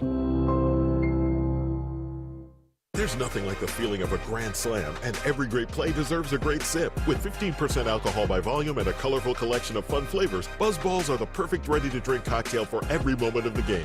Try the rich Choco Chiller, zesty Lime-Rita, spicy chili mango, or discover your new favorite flavor. From play ball to the final pitch, there's something for everyone to enjoy in a matter of seconds. So cover all your bases and buy Buzz Balls today. Buzz Balls is a proud sponsor of LSU Athletics. Must be 21 plus. Please enjoy Buzz Balls responsibly. Buzz Balls, Carrollton, Texas. Visiting team, will it be heads or tails?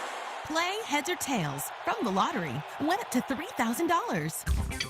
Unlock your winnings playing Unlock It. Win up to $30,000. Play the new casino games, Poker Face, High Stakes, All in and King's Ransom. Win up to $14,000. 7. Roll the dice with High Roller. Top prize is $100,000. Play all the new games from the lottery. Must be at least 21 to purchase. LSU Fighting Tiger Baseball lives here. The LSU Sports Radio Network. 2-2 our score. LSU Stony Brook all knotted up here as we go to the top of the third inning. Seawolves coming to the plate. Initially, the data was entered as a double for Kling with 2 ribbies. Actually, it was a sac fly RBI with an error to allow that second run. That was the official ruling. They went back and changed that just moments ago. Nonetheless, LSU ties the game at 2-2. First pitch to Goforth, who leads it off for the Seawolves. A called strike. And it's 0-1. Thatcher Hurd starts his third inning of work, giving up 4 hits, 2 runs, both earned, a walk, 4 strikeouts. The 0-1, swing and a miss. Gets ahead quickly, 0-2. Buzzy, let's give a tip of the cap to Thatcher Hurd. He gave up some hits right out of the gate there in the top of the second inning. Stony Brook took a 2-0 lead, but then he settled back down, put it behind him, and was able to finish strong, and now picking up where he left off. The 0-2 fouled back, just staying alive with a late swing as Goforth. Still 0-2 the count. Yeah, that's what you got to do. You got to minimize the damage when you're giving up hits, especially nobody out. You've got a lot of guys on base. You got to minimize and keep it to 2 runs or less, and he was able to do that. Another 0-2 pitch, and fighting it off again as Goforth fouls this one down beyond the first base dugout. Fans, visit your local Toyota dealer. Check out the 2024 Toyota Tundra. This Tiger has earned its stripes. Toyota, proud partner of LSU Athletics.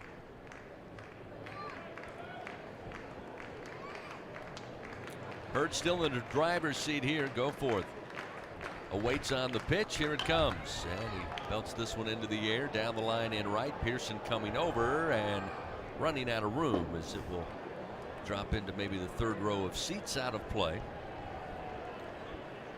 Yeah, that was a better 0-2 pitch from Hurd. The 2 previous, you could tell Hurd was upset with himself. 0-2, he was catching a lot of the plate with 2 breaking pitches that kind of hung up there, and Goforth actually missed them. But 0-2, you don't want to give the hitter anything he can barrel up. Goforth, the strikeout victim, caught looking in the first inning. Here's the 0-2. Way outside. Again, that one on the dirt, and instead of going into the mitt, came off the throwing hand of Neal, who was trying to get it in the glove and then hold on to it, but I think he just missed time moving his throwing hand and hit him right in the hand. Take a look at it here as he had to drop down the glove. Oh, and he catches that. That hand's been taking a beating. Early in the opening weekend, he took a foul ball off the right hand, and tough cookie, though, stays in there. Here's the 1-2 pitch. Low and outside. 2 balls, 2 strikes.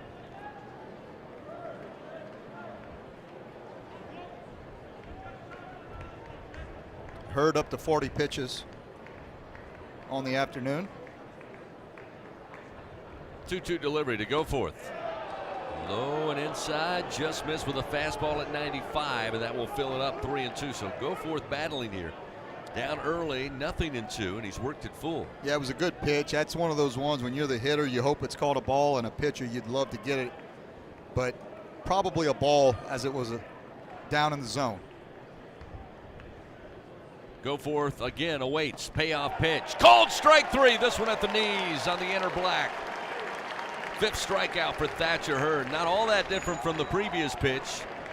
But Thatcher happy to take it. 1 gone here in the top of the 3rd inning. Yeah, a little higher up in the zone. That one caught more of the bottom of the knee. The one previous I thought was definitely a ball, but with 2 strikes, too close to take both of those. So now we'll see Brown Aaron. He started the hit fest there in the top of the 2nd. He'll swing, launch this one high, a mile into the air in center field. Dancing and playing with the wind. Eventually, Paxton Kling goes back, goes to his left, goes right, gets under it for out number 2. Again, the wind howling left to right. And Kling, Buzzy, when you watch from our vantage point, as you said, made the right move. Ball went in the air. He took a couple of steps, looked up, located it, then had to use that fleet of foot to get over there in time as the wind blew it towards right center. With 2 gone, we'll see Brett Paulson. First pitch missing low. Paulson with a base hit came around to score in that second inning. Yeah, to your point, Chris, as an outfielder, you always want to take that first step or 2 back. You can always come in a lot quicker and easier than you can backpedaling. The 1-0 to Paulson. Stays away, but a called strike. We'll even it up 1-1. That's a good curveball. That thing has some snap to it. And down at the bottom of the zone and the outside corner, I mean, that's exactly where you want to put it. 1 ball, 1 strike. Pitch to Paulson. Just missed a little low. 2-1. Velocity still good as he approaches 50 pitches here in the top of the 3rd. Next pitch will be number 47.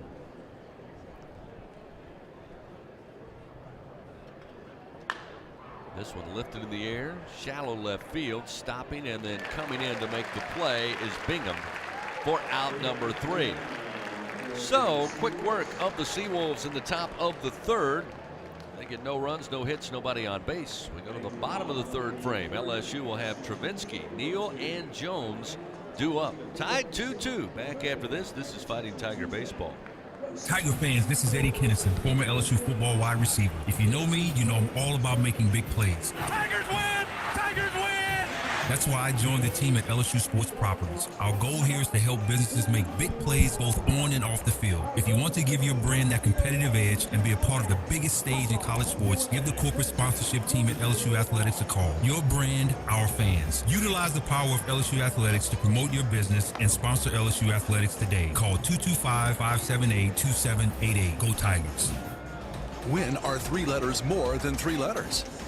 When they represent 14 storied universities, generations of tradition and unbridled passion, stadiums and arenas swelled with diehard fans, more than 260 national titles, thousands of All-Americans, and hundreds of Olympians.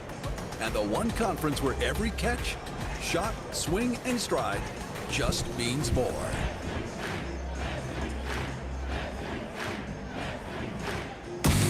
Tiger fans 12 and younger, don't miss your chance to be a part of Mike's Kids Club. Presented by Shell, the exclusive kids club of LSU Athletics. Join Mike's Kids Club for only $25. Get the official Mike's Kids Club t-shirt, free admission to select LSU athletic events, and much, much more.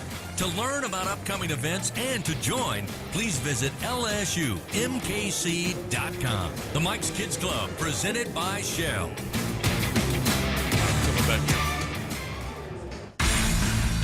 The reigning national champs play here. Fighting Tiger Baseball on the LSU Sports Radio Network. Hey, Travinsky leads it off for LSU here in the bottom of the 3rd inning. Tied 2-2. LSU and Stony Brook. Travinsky aboard on a walk his first time up in the 1st inning. Takes the first swing and a bouncing ground ball to 3rd. Going to be handled over there by Goforth. Across the diamond with the throw to Paulson, and quickly 1 gone. Eddie Smink, 2 1/3 inning, giving up a hit, 2 runs, only 1 was earned. He's walked 3, struck out 2.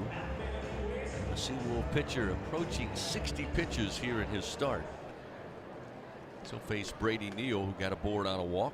Neal showing bunt, brings it back, a strike at the belt, and it's 0-1. Yeah, semi-shift on for Stony Brook as Goforth is kind of in that 6 hole in between shortstop and 3rd base. The 0-1 looking to swing, comes up empty. 0-2 now to Brady Neal. Velocity still good for Smink at 94 miles an hour. Pitch count getting a little up there. He's at 60 pitches. Pitch to Neal. Missed upstairs, got away from Leon, the catcher. Fastball a little high. Making 1 ball, 2 strikes.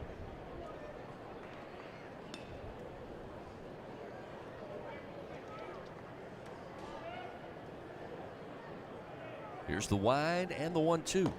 Outside. 2 balls, 2 strikes.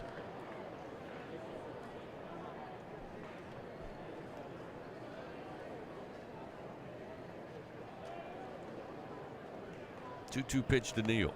Again, missed outside to the left-hander, and that'll fill the count 3-2. 2-2 went with the changeup. You don't see many of those. He will throw them to lefties. Just falling off the plate. Good take by Neal. Here's the payoff delivery to the plate, and a chopper towards first. Coming in is Paulson, and he'll take it to first by himself for out number 2. Remember, SeatGeek now the official ticket marketplace of LSU athletics. So whether you're buying or selling baseball tickets, SeatGeek the place to do it. SeatGeek, so Tiger fans can fan. Great weekend to be here on campus. Baseball Thursday, Friday, Saturday, Sunday. Thursday, Friday, Saturday action at Tiger Park. Coming up later, it'll be LSU and Boise State. Just to our left with a 4 o'clock first pitch. The first offering to Jones, found back into the screen. And it's 0-1. Tomorrow, LSU will be getting underway at 1 o'clock against Northern Illinois. Tiger softball will be in action, and of course men's basketball back to the PMAC to take on Mississippi State. Breaking ball from Smink in for a strike. He gets ahead early on Jones. 0-2. Jared, strikeout victim back in the first on a breaking ball.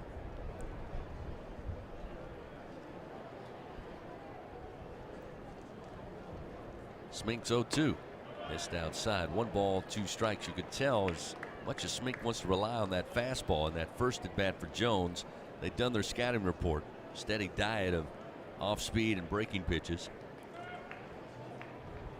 The 1-2 to Jones, and a swing and a miss. Down on strike. Smink records his 3rd strikeout, and LSU goes quietly here in the bottom of the 3rd. 1-2-3.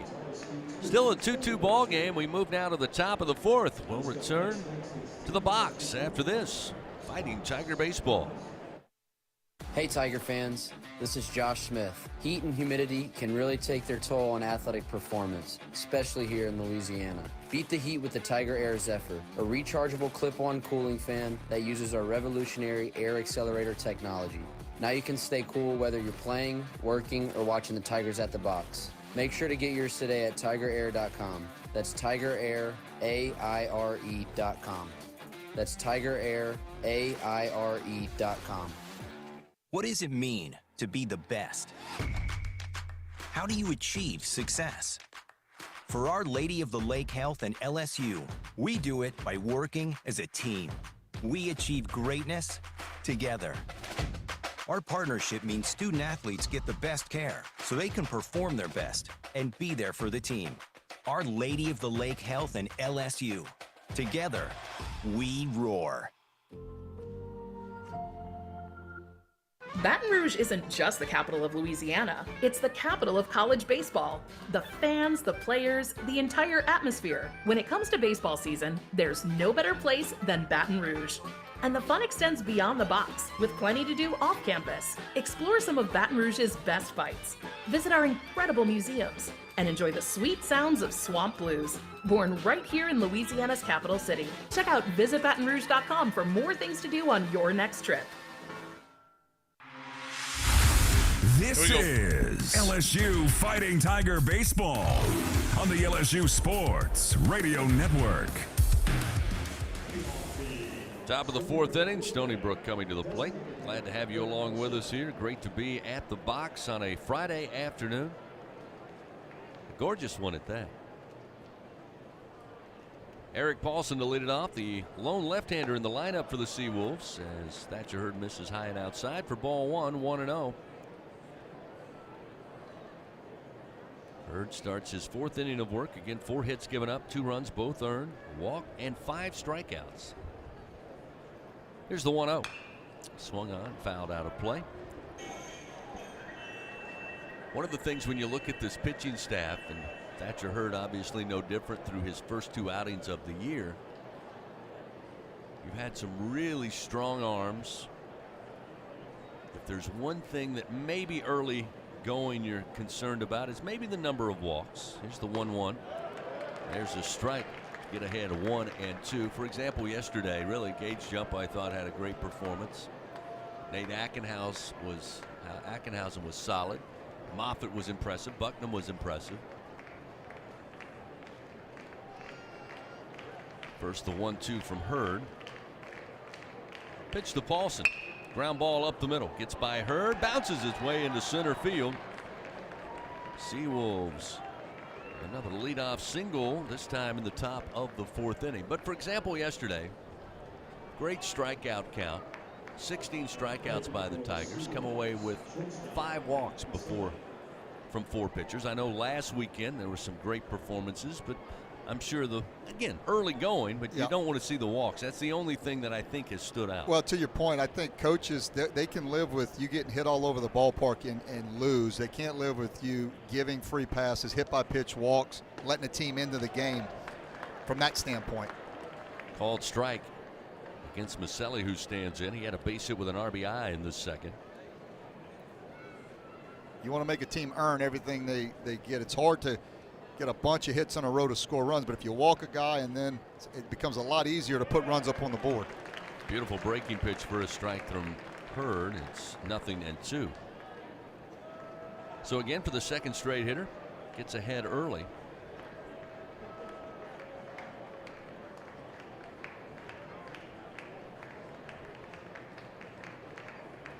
Hurd kicks and fires the 0-2. Little tapper, bouncer foul down the third base line.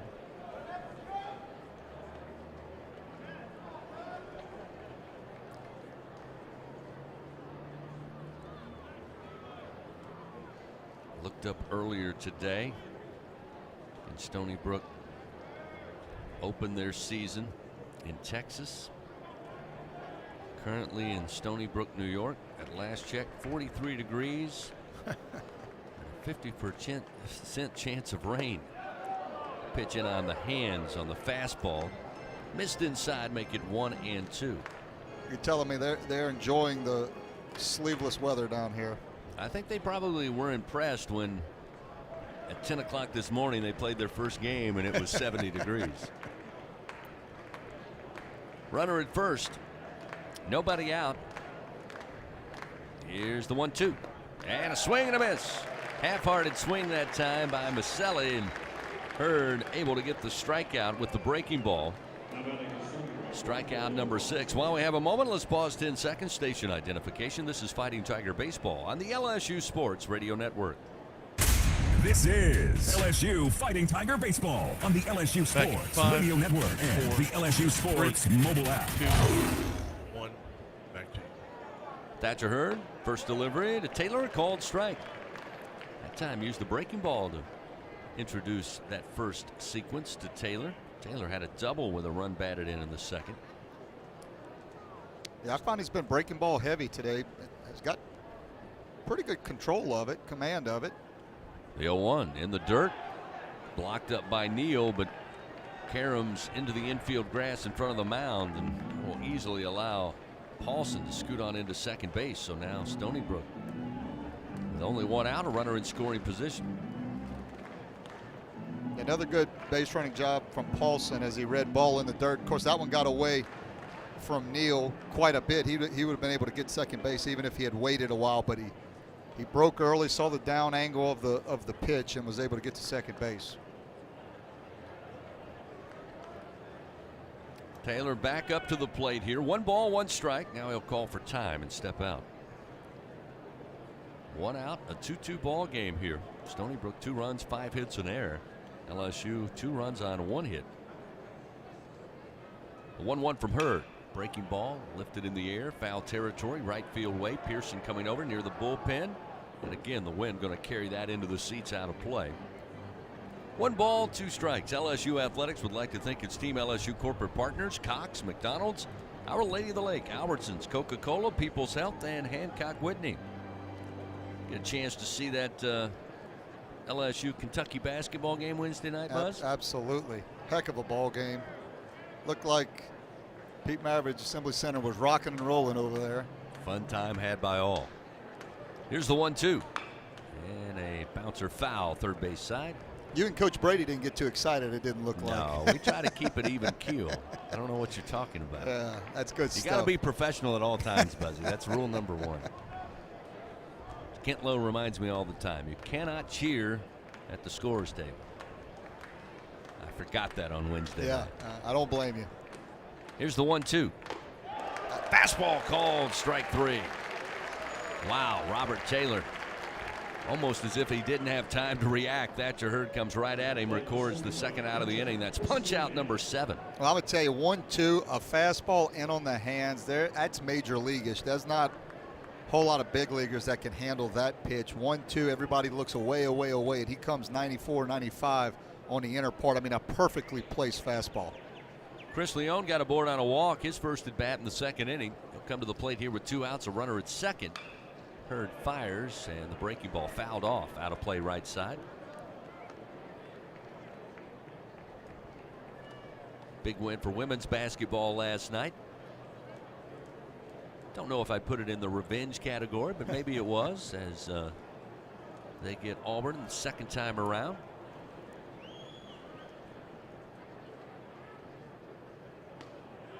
This one missed outside, not by much. That'll make it 1 ball, 1 strike to Chris Leone.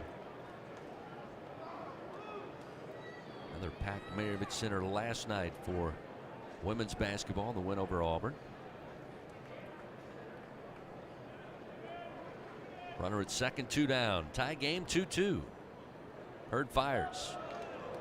It's low and inside. 2-1 now to Leone. Yeah, last I saw they were projected 3 or 4 seed, I believe, Chris. I don't know if that's still the same. Maybe a week or so ago for the NCAA tournament. It'll be a fun March. Here's the 2-1 pitch. That's a strike. Lower part of the zone there to Leone. That'll even it up 2-2. Yeah, that's the spot you want to live if you Thatcher Hurd. Fastball down in the zone at the knees, outer part of the plate. Runner at second, 2 down. Thatcher Hurd from the stretch, the 2-2, and they missed, I guess, high, maybe at the letters. Leone almost went around, but he held back. I'd like to see that one again. I don't know if it missed by much, but nonetheless fills the count 3-2.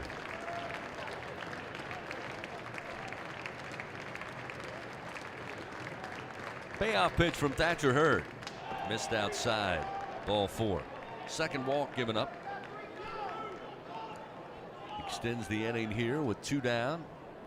And gets the Seawolves back to the top of the order. We'll see Evan Fox.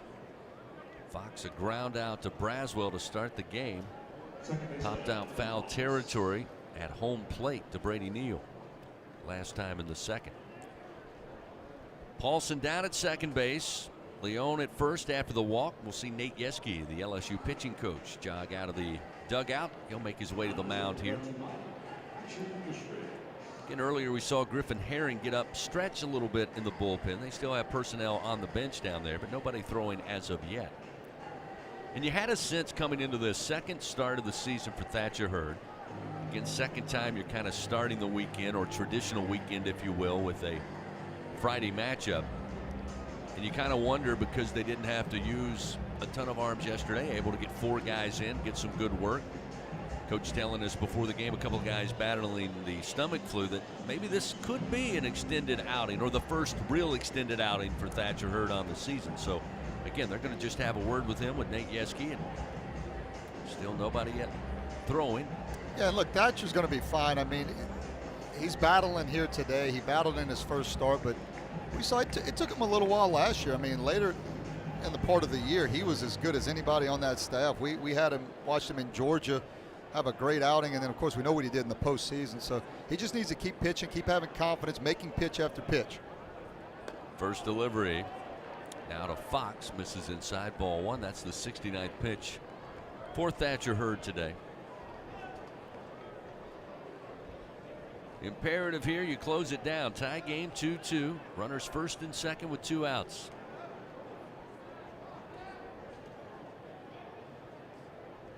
Hurd checks the runner, now the 1-0. Low and away. Snap throw, but down to second base, off the mark. Luckily there to get it was Milam, left of the bag. No harm done. 2 balls, no strikes.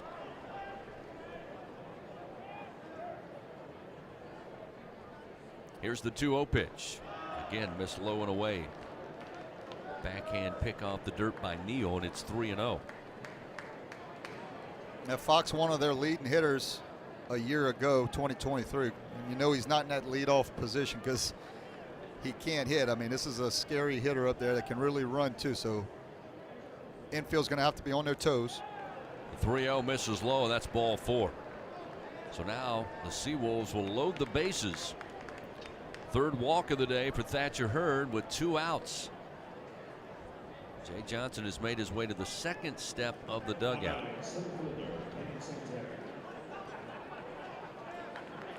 Now he'll retreat back down into the dugout here. Looks like he's going to communicate with some folks in the bullpen, and we have a left-hander up and warming now. Once again, Griffin Herring up and throwing. Bases loaded with 2 outs. Pitch to Santerre, the center fielder. Again misses outside the strike zone. Elusive now for Thatcher Hurd. Santerre out of Bristol, Rhode Island. Graduate transfer from Rhode Island College. Guy that's been around for a while and veteran. Key moment in the game thus far with 2 outs, bases loaded. The 1-0. Missed inside, ball 2.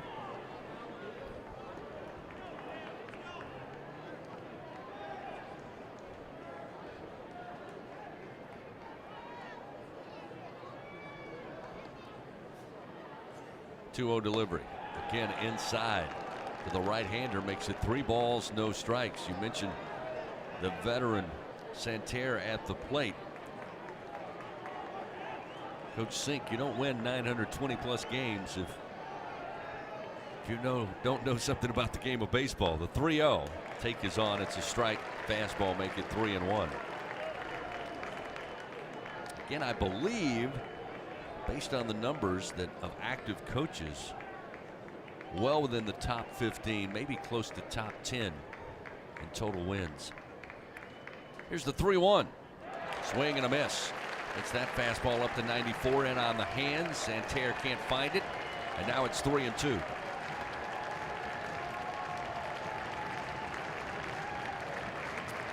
Bases loaded, 2 outs, a 2-2 ball game.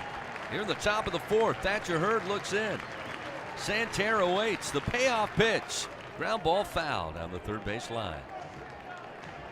Keeps it 3-2. Fans enjoy the best barbecue at TJ Ribs, the official barbecue restaurant of LSU Athletics. Host of our LSU head coaches radio shows, located on Acadian Thruway. Visit tjribs.com, place your order. Thatcher Hurd looking to order a strike 3 here, or certainly a 3rd out. Another payoff pitch high and inside, ball 4. That'll walk in a run. Coming in to score will be Paulson. And the Seawolves back on top, 3-2.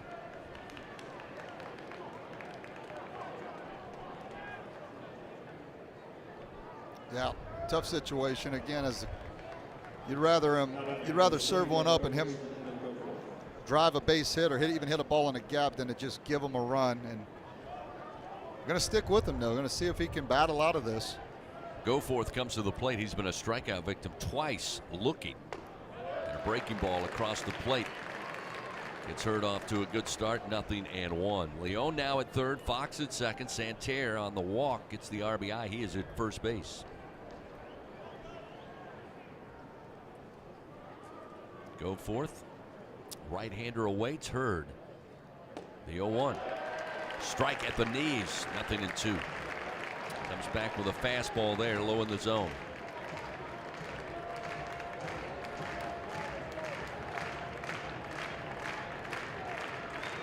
You got to get this pitch again up in the zone. 0-2. This has got to be an unhittable pitch. Or trust Neal, bury an off-speed pitch.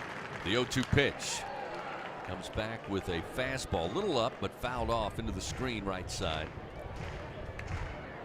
One of those, as we said earlier, too close to take, and Goforth puts a swing on it, fouls it, stays alive.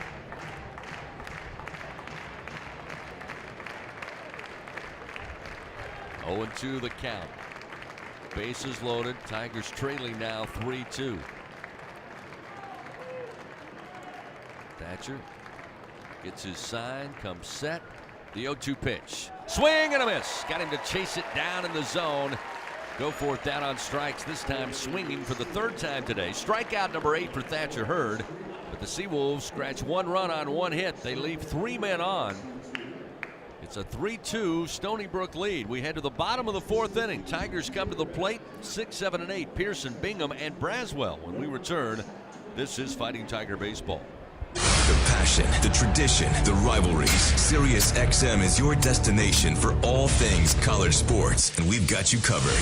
On SEC Radio, there is complete coverage of every school in the conference, including live games, plus 24/7 talk and analysis. So cheer along on the Sirius XM app and listen to your favorite team anywhere. And now you can get 3 months of Sirius XM free. Subscribe now. See all for details at SiriusXM.com/SEC Sports.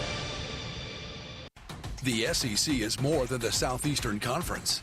It's the Saturday Electrifying Conference, the Sunday Elite Conference, the Stadium Erupting Conference, the Stunning Eyeballs Conference, the Superbly Entertaining Conference, the Storied Enduring Conference, and, more often than not, the See You Later Everyone Else Conference.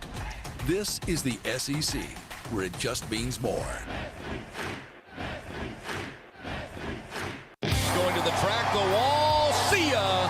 Tiger fans, have you ever wanted to watch LSU baseball on TV but hear the action from the LSU Sports Radio Network? Just sync the game with the LSU Sports mobile app. It's easy to do. Just pause the TV. Use the LSU Sports mobile app to stream the audio on your smartphone or tablet. Connect to a smart speaker, then wait for the audio to catch up to the point your TV is paused. Push play, and you are all set. Sync the game with the LSU Sports mobile app for iOS and Google devices. Download it today. Tigers win! Tigers win! Live coverage of LSU Fighting Tiger Baseball continues on the LSU Sports Radio Network. 3-2 Stony Brook leading LSU. Tigers come to the plate. Pearson, Bingham, and Braswell. The 6, 7, and 8 hitters due up for the Tigers. They trail 3-2 to Stony Brook, bottom of the fourth inning. Smink fires the first delivery. Fastball pumped in for a strike, and it's 0-1.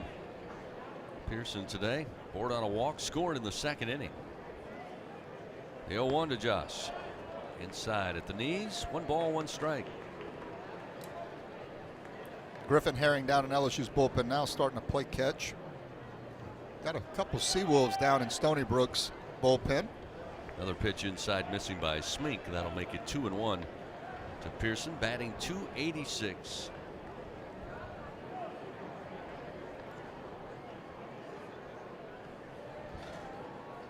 Smink's 2-1 delivery, way upstairs and outside, 3-1.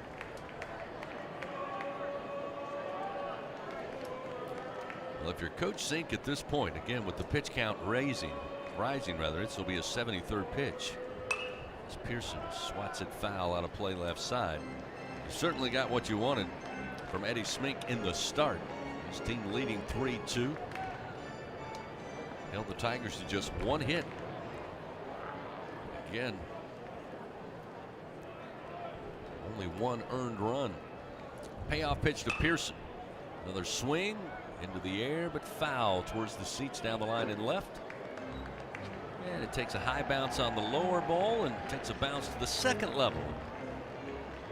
Fan making a great play on the bounce. It's a nice hand from the LSU faithful.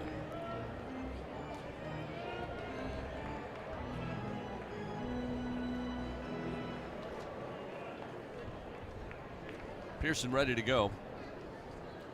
They have the shift on the infield. 3 infielders to the right as Pearson bounces a ball foul down the first base line.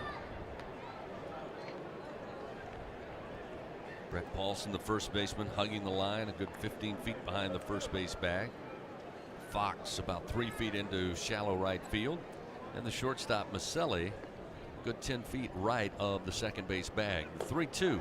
Called strike 3 on the inner half. Perfectly placed. You mentioned it earlier, Buzzy. 2 strikes, left-handed hitter, and he puts it right there on the inner black, right around belt high. Yeah, went inner half, and 93 miles an hour. Smink still with good life on the fastball, and if he can continue to throw strikes, be interesting to see how far Coach Sink goes with him. You got left-handed pitcher. That's actually the designated hitter, Eric Paulson, getting loose in the bullpen. That'll bring Mac Bingham to the plate. Had a base hit scored in the second inning. First pitch fastball misses high to Bingham. We'll shift the infield now to the left side. There's a swing and a miss, leaving it up 1-1. Now Goforth playing near the line at third. Selly and Fox both playing left of the second base bag. Brett Paulson a man on an island to the right side. Here's the 1-1. Late swing, but fouls out of play to the right. It's 1-2 now to Mac Bingham. Another thing that becomes difficult in Alex Box Stadium, you get this in a lot of stadiums, particularly here, is the shadows come into play, and that shadow is almost everything's shadowed at the plate and on the pitcher's mound except the pitcher. He's goes to light to dark. 1-2, breaking ball misses way outside. 2-2. I always found it difficult to hit no matter what, Chris. But when you mix in the shadows, it becomes extremely difficult. 2-2 delivery to Bingham. Late swing and a miss. Going to be picked up by Leon. He'll have to throw to first and does so for the second out of the inning. So 2 retired here. It's up to Michael Braswell to get something started. Braswell laid down a beautiful sac bunt his first time up in the second inning. Eventually set up the 2 runs the LSU Tigers were able to plate in the bottom of the second inning. 2 outs. Righty on righty matchup. The pitch to Braswell. Fastball for a strike. 0-1. Another well-located fastball from Smink, outer part of the plate. Again, that ball's still zipping in there. The 0-1 missed away. 1 ball, 1 strike. Braswell with his first home run of the year yesterday, excuse me. The 1-1. Late swing and a foul tip. Puts it behind in the count 1-2. The South Carolina transfer, so guy that's been around for a while and has done it at the SEC level. Member of the all-freshman SEC team in 2022. Played 2 years with the Gamecocks. Here's the 1-2 to Braswell and a swing and a miss. Eric Smink still cruising now. Emboldened after his team gives him a 3-2 lead. It's 1-2-3 go the Tigers. In the bottom of the 4th inning, we head to the top of the 5th. Seawolves of Stony Brook leading 3-2 over LSU. This is Fighting Tiger Baseball. Hey, Tiger fans, there's nothing quite like game day at the box. To add to the excitement at the ballpark, your defending national champions invite you to enjoy our all-beef 44 Farms Tiger Dogs. The finest dogs in the land because they are made of all-natural Angus beef. To learn more, please visit them at 44steaks.com. That's 44steaks.com. 44 Farms, proud partner of LSU Athletics. Unrivaled content, unprecedented access. LSU Gold, powered by Bayou Traditions, is the only place for exclusive behind-the-scenes content featuring your favorite LSU teams. It's all access to the Tigers all year long, from pregame warm-ups to postgame celebrations and every moment in between. You can watch LSU Gold anywhere, anytime, and on your favorite device. Go to lsu.gold today to sign up for your free 7-day trial, so you can be there for each step of LSU's championship journeys. That's lsu.gold. Albertsons is making shopping and saving easier than ever. Check out Albertsons For You in our mobile app, where you can shop for groceries and save weekly with digital coupons all in one place. With Albertsons For You, you can earn rewards points every time you shop and redeem them for free groceries. Brand new Albertsons For You members receive $5 off their next $25 purchase just for signing up. Download the Albertsons app or go to albertsons.com to sign up. Albertsons, fresh food, local Coming back flavors. here. LSU Fighting Tiger Baseball lives here. The LSU Sports Radio Network. Stony Brook leads 3-2. Top of the 5th inning here from Alex Box Stadium. Seawolves difference in this game offensively. With runners on, they're 3 for 9 at the plate. The Tigers 1 for 4. But with runners in scoring position, Stony Brook 2 for 7. LSU 0 for 3. Leading things off here for the Seawolves. Really got things going for Stony Brook in the second inning. Brown Earring at the plate, had a base hit, came around to score in the second. He flied out to center in the third. Has a 1-0 count as Thatcher Hurd continues to work in his start. And there's a strike to even it up 1-1. Again, Hurd 5 hits, given up 3 runs, all 3 earned, 4 walks, 8 strikeouts. Thatcher's 1-1 pitch to the plate. Missed outside, maybe a little low. It's 2-1.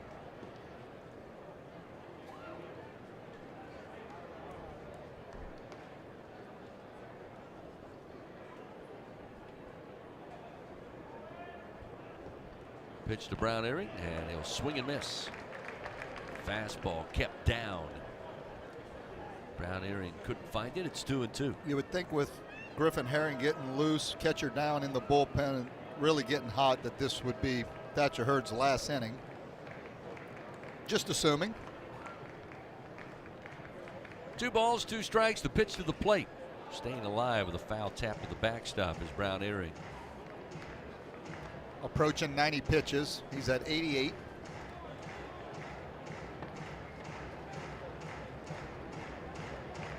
You said it. Coach Johnson didn't give you a pitch count number, Chris, but he did kind of make the point that Thatcher would go longer than he did last week.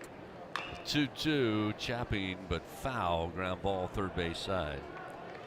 Keeps it 2-2. Yeah, if you read between the lines, was not concerned at all, felt like he could let Thatcher go a little bit today. Goodness knows that's what the Tigers are counting on him as the season goes on. The 2-2 missed inside. Not sure if they got crossed up there. Neal awkwardly catching that and receiving that pitch, but it's missed for ball 3. Now a full count. Leadoff hitter Brown Earring at the plate. The 3-2 pitch, ground ball to third, backhanded by White. Beautiful play, the throw, and a great stretch. And first by Jones will get the runner for out number 1. It's a great play by White to get to it. Throws across his body, and how about Jared Jones doing his best Trey Morgan stretch at first base. Yeah, really nice job of Tommy White moving to his right, catching the backhand, making a good strong throw across the diamond. And you're right, big Jared Jones learning the position over there. He's came in as a catcher and just seems like he fits at first base though with that size. Big target. Here's Paulson, Brett Paulson that is. Fouls off the first pitch into the screen. Fastball still coming in around 93, 94 mile an hour for Thatcher Hurd.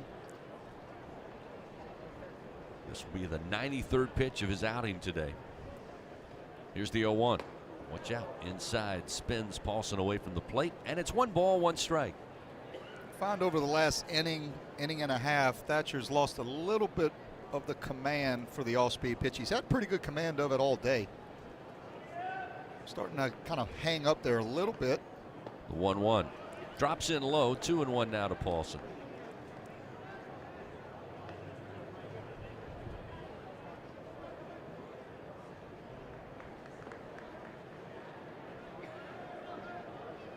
One out, nobody on, a 2-1 count. Pitch from Hurd, base hit up the middle. The 6th hit of the day for Stony Brook, and a 1-out single for Brett Paulson, who hails from New York, New York. Paulson's had a nice day and stayed right back through the middle, took a fastball down in the zone. Not a bad pitch, but didn't try to do too much, didn't try to pull off of it. That's what the good hitters do when the youngsters, when you're teaching them, you want to stay back through the middle. Don't pull off everything. Just stay right back where it came from. Jay Johnson calls for time. He's on his way out to the mound. Again, it appears Griffin Herring is ready to go. After a 1-out single and the Tigers trailing 3-2, there'll be a call to the bullpen.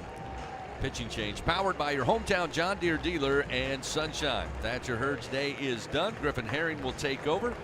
Tigers trail by a run, 3-2. 1 runner on at first with 1 out. We'll continue. This is Fighting Tiger Baseball.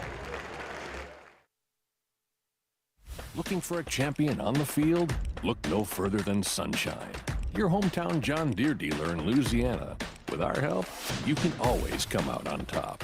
Take advantage of our home run offers on tractor packages, including the unbeatable 0% financing. To learn more and get financed, visit us at sunnyquip.com. choose sunshine, and choose victory. Support your LSU Tigers with Hancock Whitney, the official bank of LSU athletics. From game day to the offseason, Hancock Whitney LSU credit and debit cards are a big win for any Tiger fan. Want to get your paws on these cards? Well, apply online or visit HancockWhitney.com/LSU. Hancock Whitney Bank, member FDIC. All accounts subject to credit approval. Terms and conditions may apply. What does it mean to be the best? How do you achieve success? For Our Lady of the Lake Health and LSU, we do it by working as a team. We achieve greatness together. Our partnership means student athletes get the best care so they can perform their best and be there for the team. Our Lady of the Lake Health and LSU. Together, we roar. Live coverage of LSU Fighting Tiger baseball continues on the LSU Sports Radio Network.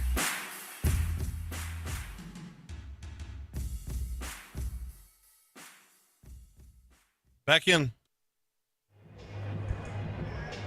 3-2 Stony Brook leading. New pitcher on the mound for LSU in place of Thatcher Hurd. It'll be Griffin Herring taking over now on the mound for the Tigers. As Stony Brook, a runner at first, one out. Coming to the plate will be the DH, Eric Paulson. Yeah, Griffin Herring coming in. He's actually making his second appearance of this year, but last year he was 5-2 with a 3.93 ERA.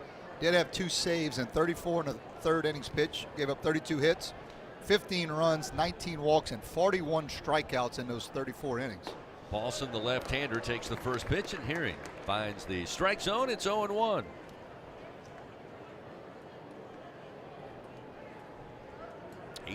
Appearances last year as a reliever. Had a 5-2 record, did Herring. 3.93 ERA. The 0-1, ground ball towards short. Could be 2. Braswell scoops it. Milam, relay to first. In time for the twin killing. Second double play of the season by the Tigers. Another double play brought to you by Old Dominion Freight Line. Griffin Herring, well, do a job, young man. Comes in, gets the Tigers out of it quickly. Again, it's a 3-2 Stony Brook lead. We head now to the bottom of the 5th inning. Bottom of the order, Kling, Milam, and White due up for LSU. This is Fighting Tiger baseball.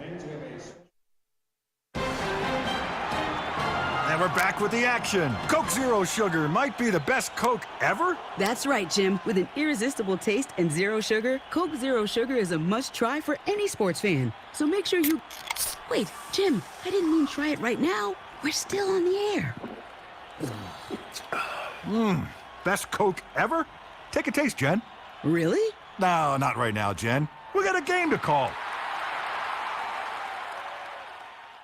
BRQ Seafood and Barbecue is a home run for flavor, excitement, and an unforgettable experience. Savor our daily specials or indulge in our brunch every Saturday and Sunday. Special occasion, opt for BRQ to cater your event or host your gathering on our outdoor patio, the backyard, now open daily. As the official catering service of LSU Athletics, we are the top choice for your game-winning celebrations and special events. Visit our website at brqrestaurant.com to explore our daily specials and catering options or to reserve your table. Come experience BRQ Seafood and Barbecue, where unforgettable moments await both on and off the diamond. Will Scott Mobile Mini is the global leader in modular offices and storage containers. Keep your products safe and secure with our wide array of vault-like storage containers. Need shelves and lighting for your container? We can help. We have the right container for your industrial, commercial, or residential storage needs. All of our offices are delivered ready to work with customizable furniture options to fit any need. Give us a call at 800-841-7016 or visit our website at www.mobilemini.com. LSU Fighting Tiger baseball lives here. The LSU Sports Radio Network. LSU down a run, 3-2. Paxton Kling batting ninth in the order will lead things off for the Tigers, followed by Stephen Milam and Tommy White. Kling so far today drove in a run, sac fly RBI, and error committed out in center field on a fly ball. Back in the second inning, got the Tigers on the board as the first delivery from Smink, a called strike, And it's 0-1. Jay Johnson said we got to find a way to get to the Seawolves bullpen. They've got a couple of arms warming now, but Smink has been fantastic today for Coach Zink and Stony Brook. There's another called strike. Quickly Kling behind in the count, 0-2. Yeah, double barrel action in Stony Brook's bullpen. You've got that's right-hander Ty Stout. The 0-2 to Kling. Just missed outside, maybe at the letters. It's 1-2. And the left-hander is the designated hitter actually for Stony Brook, Eric Paulson. 1 ball, 2 strikes. Defense is shifted to the left side of the infield for Kling, the right-hander. He goes opposite field. Why not? Into right center field. Kling with a leadoff single. Tigers find their second hit off of Smink today. Paxton Kling has the honors. Now to the top of the order, Stephen Milam, who was a strikeout victim in the first, flied out to center field back in the second inning. Kling took a fastball with 2 strikes. That was a heck of a take because it was a really good pitcher's pitch. Off the plate a little bit, and then that all-speed pitch from Smink. Paxton did a nice job of staying the other way with it. Milam goes ground ball, but this one could be 2. Maselli gets it to Fox, and the relay to first in time just beats Milam, so the base pad's cleared as the Seawolves turn a double play, and it's just what Eddie Smink was looking for as he gives a attaboy to his shortstop, Matt Maselli. Yeah, Taylor made double play. Ball hit hard enough. Milam runs well, but ball just hit too well, and it was hit right at Maselli. All he was able to do, flip it over to Fox. Easy turn for the 6-4-3 double play. Tommy White to the plate, looking for his first hit today, flat out to center field. Then hit one right back to Smink. The 1-3 put out back in the second. Here's the pitch to Tommy. Did he go around? They say he did not. Pitch low and away, and it's 1-0. Yeah, these are the games when, you know, like as a head coach, Jay Johnson, you know it was going to be difficult to score runs. We had conditions like this last week, and it was a low-scoring game. The 1-0, big swing, but fouled off the bat of Tommy White, 1-1. And in a perfect world, I mean, you want an offense. You love the homer. Everybody loves the homer. That gives you runs right away. That's how you produce runs. But you love to have an offense that can do it a lot of different ways. Bunt, hit and run, move the guys over, you know, draw a walk, get hit by pitches, all those things. The 1-1. Here's a base hit. Ground ball into left center field. Tommy White gets his first hit of the day, a 2-out single. Drives a 94-mile-an-hour fastball just left of second base, burning the dirt as it went by. And the thing about LSU, I mean, last year, if you look at their stats, they only stole 30 bases as a team. So they're not a team that's going to run a whole lot.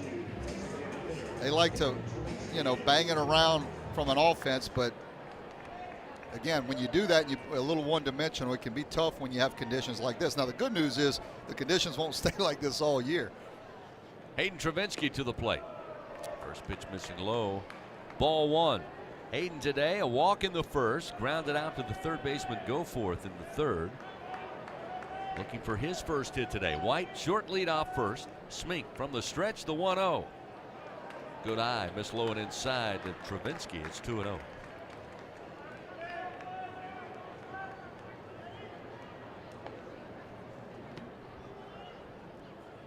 Two outs, bottom of the fifth. 3-2 Seawolves lead. Jammed him up, popped up, but out of play behind us. 2 balls, 1 strike. Fans, when the Tigers win, you win. Enter promo code LSU50 the day after an LSU baseball win, which, hint, hint, they won yesterday. You receive 50% off your online order at papajohns.com. Better ingredients, better pizza, Papa John's. 2-1 the count to Travinski. The pitch. Strike on the outer half. Fastball down and away, right at the knees to Travinski, 2-2.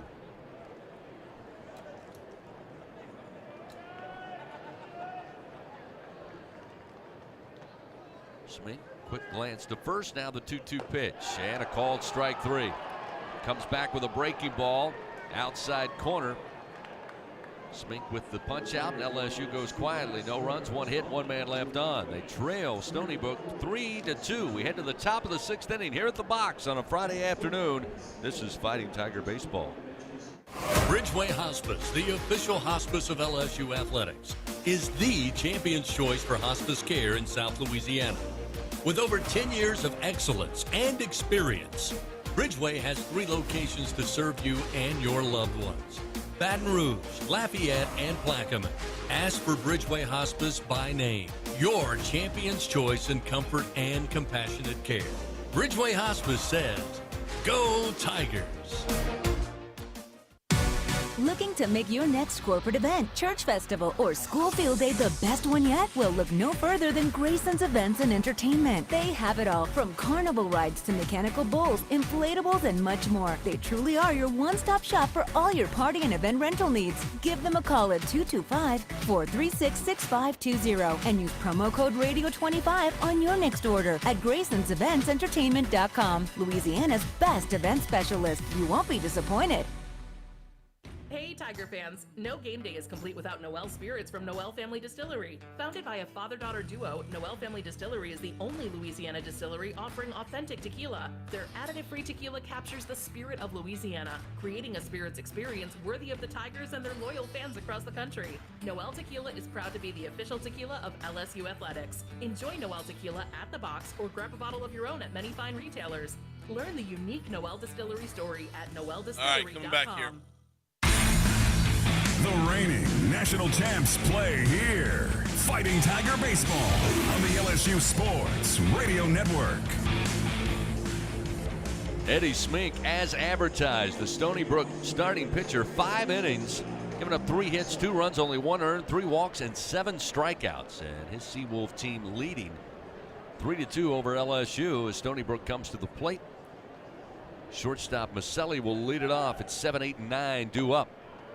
Griffin Herring came in, elicited a double play to get out of it for the Tigers there in the top half of the 5th inning. So looking to get a full inning of work here as the first pitch misses. Second delivery is there for a strike, and it's 1-1.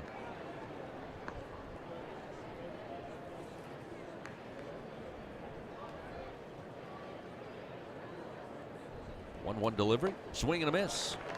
Couldn't catch up to that fastball, and it's 1-2 for Maselli. Chris, you and Doug were talking about all the guys in the 95-mile-an-hour club, but then you bring in a guy like Griffin Herring who is 93, 94. The 1-2 missed outside from the left side, no doubt. Yeah, exactly. A lot of guys, too, from the – remember, there was a time at LSU where it seemed like we didn't have a ton of left-handed pitchers. Now every time you look down in the bullpen, a left-hander is getting loose. 2-2 the count to Maselli. Here's the pitch inside, ball 3, 3-2.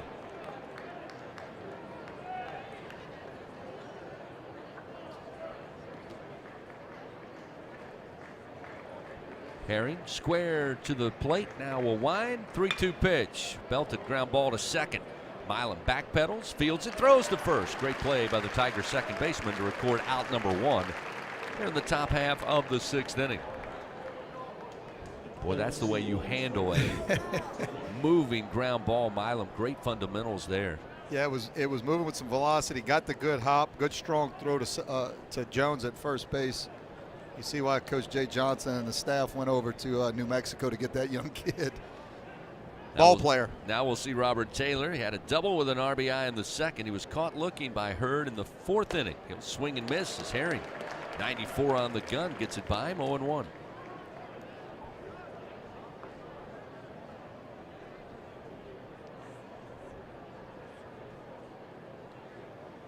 Lefty on righty matchup. The pitch missed low. 1 ball, 1 strike. Fans, find out how you can build a better workday every day with Cintas. Visit Cintas.com. Get ready for the workday. The 1-1. Nicely placed on the inner half from Herring. It's 1 ball, 2 strikes.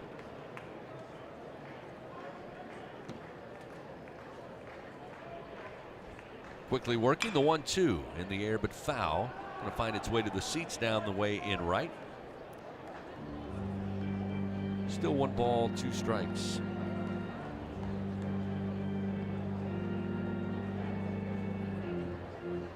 Coming up, we'll update you on what's going on around the SEC. As Buzzy mentioned before first pitch, a lot of teams taking advantage of the nice weather here across the SEC and late February. This one fouled off the bat of Taylor into the screen. Still 1 ball, 2 strikes.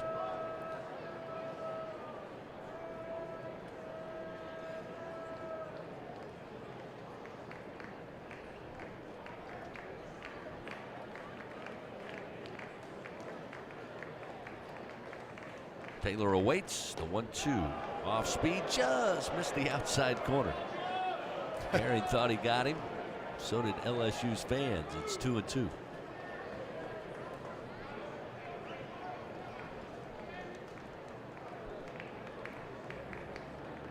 Two pitch. Look out. Foul ball. Jumps into the first base dugout. Everyone out of the way. Still an even count to Robert Taylor.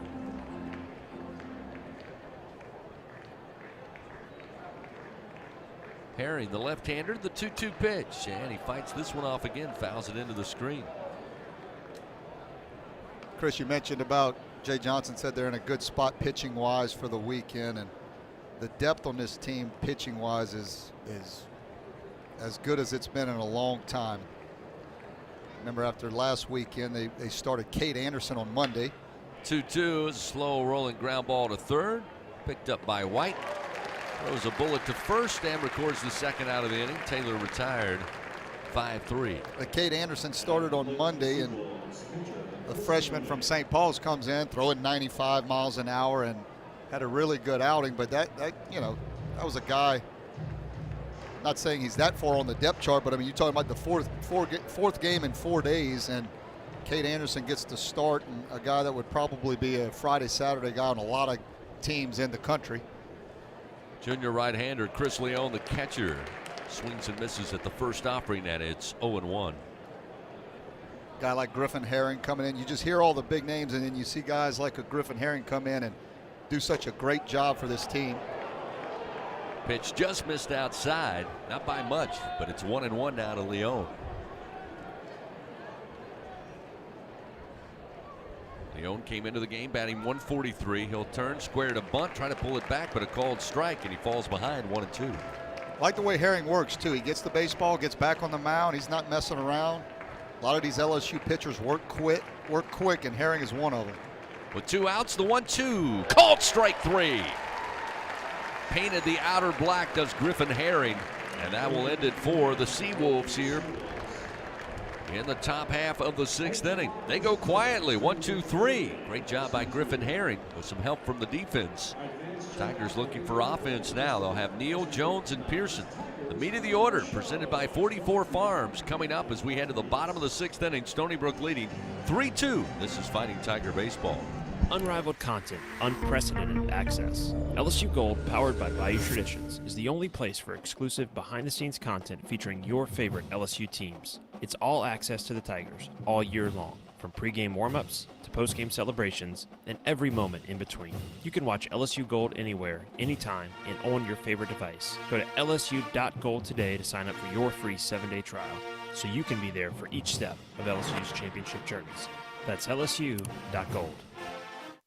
When are 3 letters more than 3 letters? When they represent 14 storied universities, generations of tradition and unbridled passion, stadiums and arenas swelled with diehard fans, more than 260 national titles, thousands of All-Americans, and hundreds of Olympians. And the one conference where every catch, shot, swing, and stride just means more.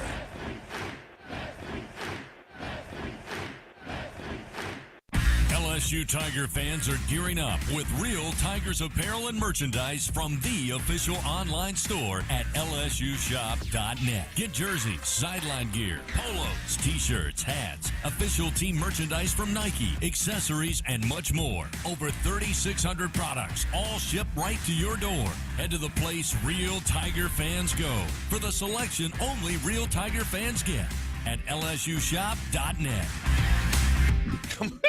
Coming back here. Live coverage of LSU Fighting Tiger Baseball continues on the LSU Sports Radio Network. Got some great dancers here at the box on this Friday. That was a very hotly contested dance contest between the top and bottom of the 6th inning. Welcome back in. Those of you listening over radio and streaming, and of course watching today's game on SEC Network Plus. Happy to have you with us. 3-2, Stony Brook with the lead. Tigers come to the plate. Brady Neal will lead it off.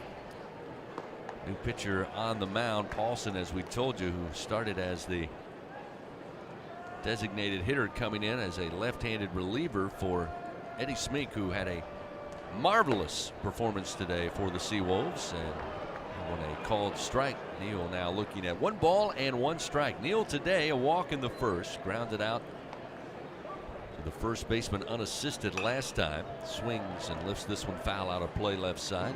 Falls behind in the count 1-2. Eric Paulson, the left-hander, making his second appearance of the year. He has a 7.71 ERA, has thrown 2 1/3 innings. Another swing, another foul ball, third base side into the screen, still 1-2. In those 2 1/3 innings, giving up 5 hits, 2 runs, no walks, and 1 strikeout. He's a fastball, slider, changeup guy. 1 ball, 2 strikes, lefty on lefty matchup. Again, another foul ball off the end of the bat. And on his fastball, he'll be anywhere from 85 to 89 miles an hour. That one there at 87 from the left-hander.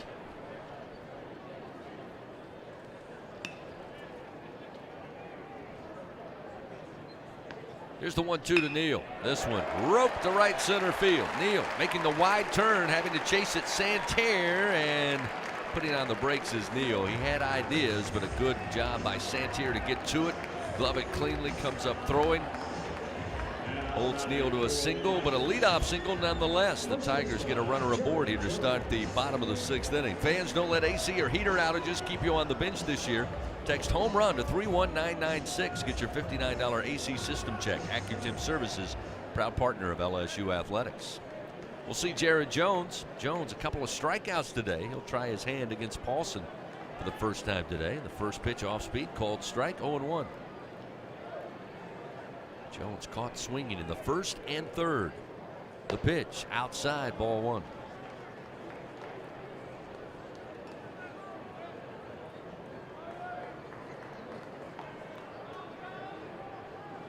Neal a short lead off of first. Paulson to the plate. It's in the dirt, blocked up by Leone.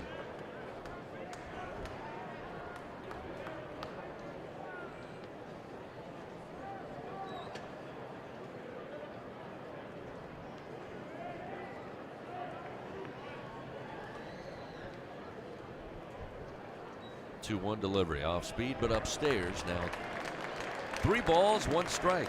Oh, we got a little time to give you a scoreboard update. Couple games in progress at the moment. Bottom of the 6th in Round Rock, Texas. Washington State is leading 4-1 over Kentucky. 3-1, a strike at the knees. That will fill it up now to Jared Jones. 3 balls, 2 strikes. Georgia is winning big over Northern Kentucky, 12-1. That game in the top of the 6th. South Carolina blanking Belmont 4-0 in the bottom of the 3rd. Top of the 2nd in Knoxville, Tennessee, and Albany, 0-0. Jones skies one high in the air to left center field. Brown Earring coming over on the track. This one onto the wall and going to be handled by Santerre above the Assurance Financial sign out in left center. Again, into the wind, blowing left to right. Jones skies it a mile high, kept carrying against the wind, but the ballpark holds it. Santerre makes the play, and the first out of the inning. You said it best, partner. That ball was hit so high and so far that I thought it had no chance of even getting to the warning track. It just goes to show you how strong Jared Jones is. You said it. If anybody could do it or flirt with it, it would be Jones, and I thought that was going to be a recipe for disaster for the outfield. Pearson swings and misses. He comes to the plate. 1 out, still a runner at first. Brown Earring and Santerre were kind of converging together, and I just thought it was not going to end well, but a nice play to come down with the catch. The 0-1. Breaking ball in for a strike. Jumps ahead of Pearson now 0-2. Josh today a walk and scored in the 2nd. Caught looking last time in the 4th inning. Guarantee you that baseball has some burn marks on it. The rotation against that wind. The 0-2 stayed back, missed high. 1 ball, 2 strikes.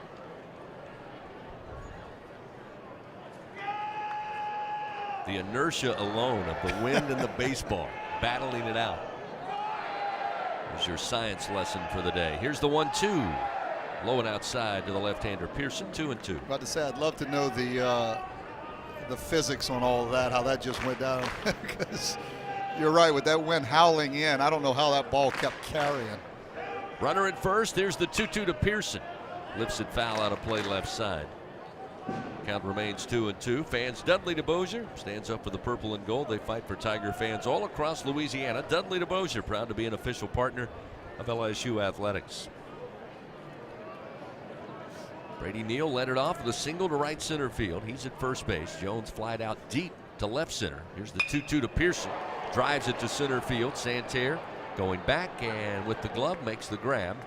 Neal will retreat back to first base. Now 2 gone. You're in the bottom of the 6th inning.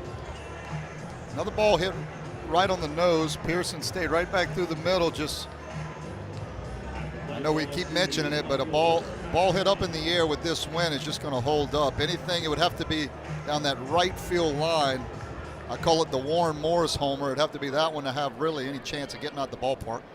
Mac Bingham to the plate, had a base hit, scored in the 2nd, strikeout victim to Smink in the 4th, and the first delivery from Paulson, a called strike.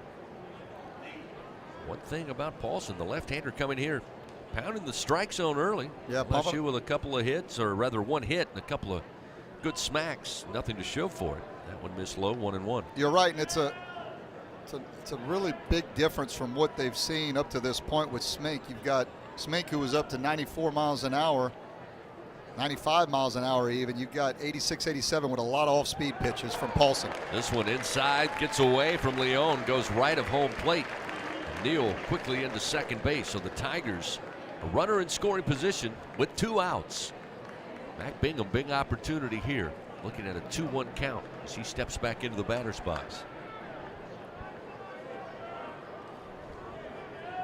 Paulson checks the runner, now the 2-1. Bingham, chopper down the line, but foul at third base. Moves it to an even count.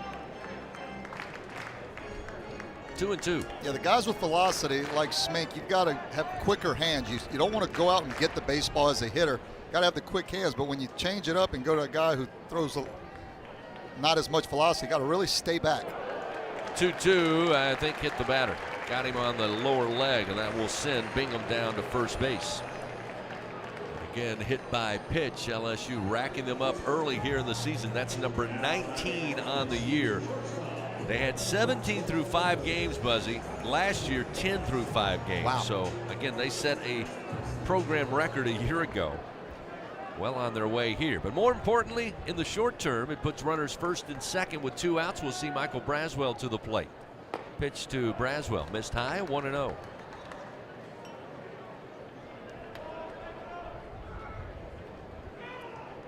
Braswell laid down a sac bunt in the 2nd, was a strikeout victim to Smink in the 4th. That time Paulson able to find the strike zone. A little action on the bender. It's 1-1.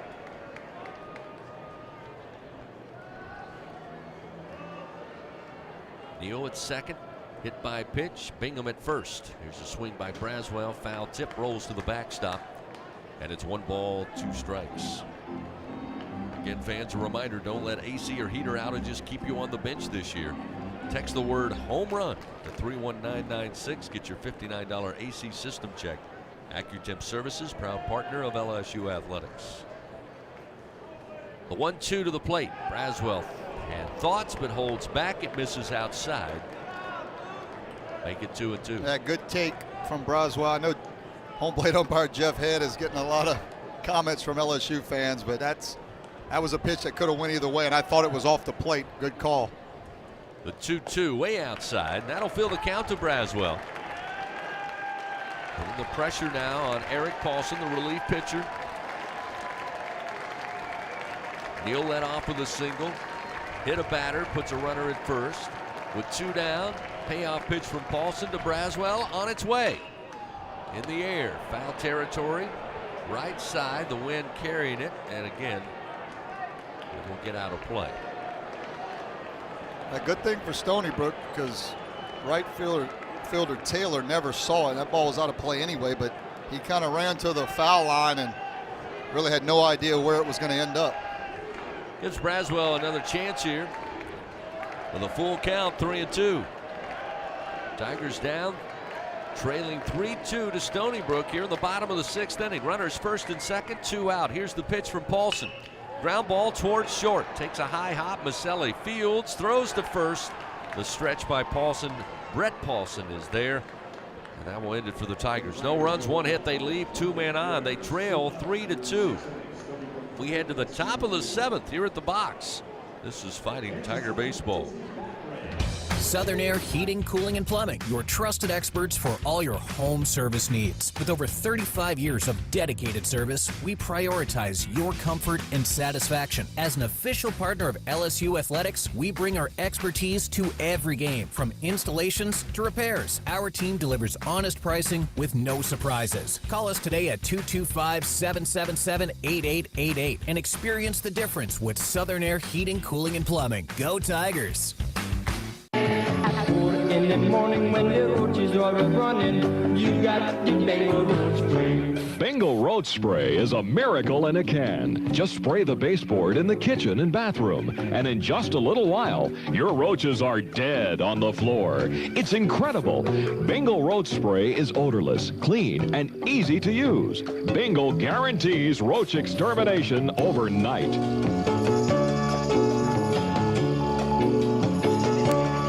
Straddling the mighty Mississippi between Baton Rouge and New Orleans, Ascension Parish is Louisiana's sweet spot for a perfect weekend stopover, shop over, stay. Shop at Tanger Outlet's 60-plus designer and brand name stores. Tour fabulous Homa's House, Mansion, and Gardens. Visit Sugarfilled Spirits Distillery, known for its unique spirits, wines, and ciders made from real local ingredients and flavors, or so many other interesting nearby attractions. Just a half hour east of Baton Rouge's Tiger Stadium and 1 hour west of New Orleans. Ascension Parish, your Baton Rouge to New Orleans stopover, shop over spot. For more info, check out visit LASweetspot.com. All right, coming back here. LSU Fighting Tiger Baseball lives here. The LSU Sports Radio Network. 3-2, Stony Brook leads. We hit the latter innings here, top of the 7th inning. Leading things off, Evan Fox atop the order for the Seawolves. And the first pitch from Herring, a called strike, and it's 0-1. Herring, second pitcher of the day, in for Thatcher Hurd. Got his second start on the season. Here's the 0-1. In the air, foul, first base side. Jones, a quick jump to get to it, but it will be out of play just behind the first base dugout into the seats. And it is 0-2. Thatcher Hurd, by the way, 4 1/3 innings, 6 hits, 3 runs, all 3 earned, 4 walks, 8 strikeouts. Finished the game with 95 pitches before handing the baseball over to Griffin Herring, the left-hander. The 0-2 again swung on, high in the air, foul territory, down the line and right. Pearson just in foul territory, able to find it and make the play for out number 1. And you mentioned it a moment ago. Again, you're battling the wind. Right now, you're battling the sun. When that ball went in the air, Jared Jones at first base immediately said, I have no idea where it is. Yeah, any ball hit out to really the right side. So you're talking second base, first base, and then right field. It's not a no-brainer that it's an out. You've got to stay with it the whole way. Santerre, the center fielder, he's been busy defensively today, made some spectacular plays in his own right. Takes the first pitch, a called strike. A couple of strikeouts, a board on a walk. Bases loaded, brought in a run in the 4th inning. This one missed low. They appeal down to first. They say he went around. That'll make it 0-2. Yeah, it could be a big momentum top half here if LSU with the top of the lineup can get a 1-2-3, kind of get that big momentum back in their dugout. The 0-2 fastball misses out. 1-2. Again, our umpires today. Veteran Jeff Head behind the plate. Kevin Sweeney, first base. Douglas Vines at second. Brandon Cooper down the line at third. 1 out, nobody on. Here's the 1-2 pitch. Low and in the dirt. 2-2.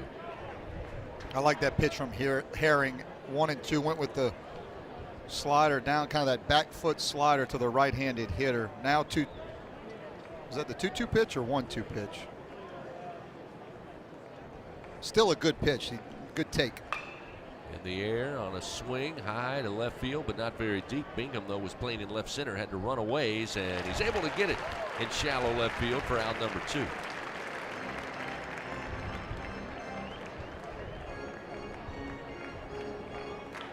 With 2 gone, again trying to get the momentum. Griffin Herring trying to quickly get LSU back in the dugout. They'll have Paxton Kling, top of the order, Milam and White due up after the 7th inning stretch here. Evan Goforth at the plate. Got 3 strikeouts on the day, but Herring lost the grip on that one. Throws it outside to the backstop. It's 1-0. Caught looking was Goforth in the first, caught looking in the third, and went down swinging in the 4th inning. Herring looks in, now starts the wind. The 1-0. Swing and a miss. 1 ball, 1 strike. You talked earlier about the shadows with afternoon games. To start the game, the batter's box and a little bit of the infield grass was in the shade. Now there's just a sliver of sunlight, so the baseball's coming out of the shadows from Herring as that one's fouled off from Goforth to make it 1-2.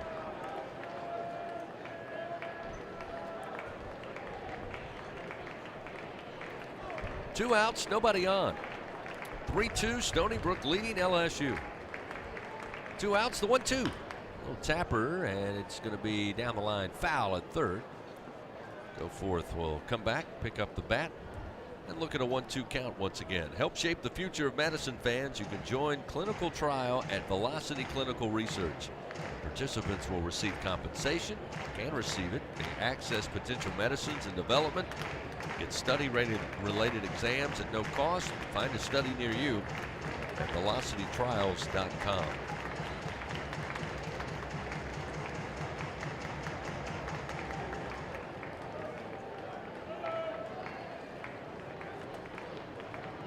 Two gone, top of the 7th. Goforth, the right-hander. Herring, the lefty. And now time call. Stepping out is Goforth, granted time by Jeff Head.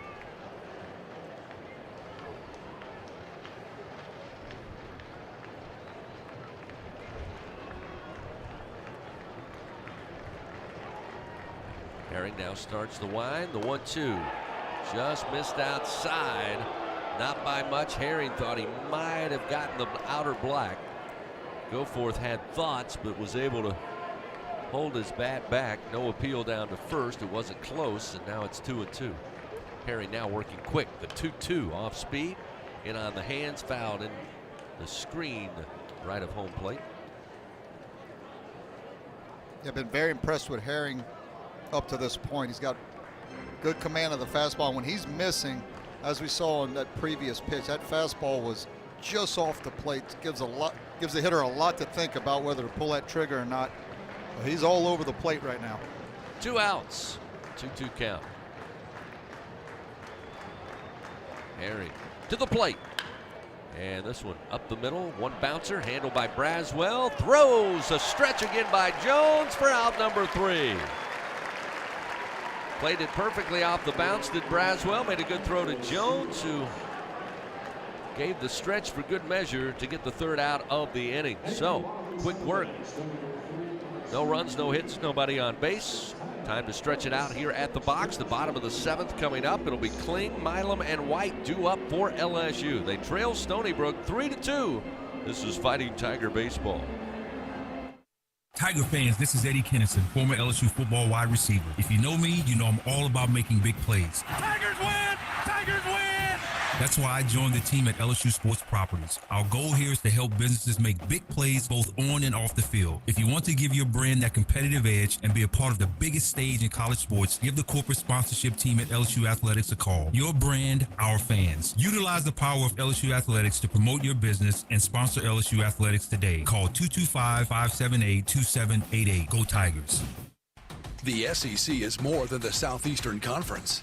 It's the Saturday Electrifying Conference, the Sunday Elite Conference, the Stadium Erupting Conference, the Stunning Eyeballs Conference, the Superbly Entertaining Conference, the Storied Enduring Conference, and, more often than not, the See You Later Everyone Else Conference. This is the SEC, where it just means more. Hey, Tiger fans, 12 and younger, don't miss your chance to be a part of Mike's Kids Club. presented by Shell, the exclusive kids club of LSU Athletics. Join Mike's Kids Club for only $25. Get the official Mike's Kids Club t-shirt, free admission to select LSU athletic events, and much, much more. To learn about upcoming events and to join, please visit LSUMKC.com. The Mike's Kids Club, presented by Shell. Coming back after this one. The reigning national champs play here. Fighting Tiger Baseball on the LSU Sports Radio Network. Paxton Kling will start the bottom of the seventh inning with a base hit to left field. First pitch he sees from reliever Paulson. Drives it right by and through the 6-hole. No chance for Maselli to get to it. And a good start for the Tigers, trailing 3-2 as we head to the bottom of the seventh. Again, that moves the Tigers to the top of the order. Would you say earlier, Chris, like a second leadoff hitter in that 9-hole? Well, Paxton Kling doing a good job of being that leadoff hitter and getting it to the top of the lineup. Milam switch hitting now against the left-hander. Bats from the right side. The first pitch misses outside, and it's 1-0. Right-hander Ty Stout still getting loose in Stony Brook's bullpen. Pitch to Milam. This one driven to left field. Brown earring going back near the track, able to get to it in time. Again, not much doing against the wind. Smoked off the bat of Milam. Yeah, good swing. Doesn't play well today in today's park.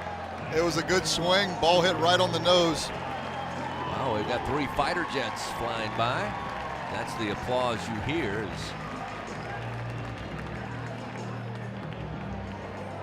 from the fans here at the box.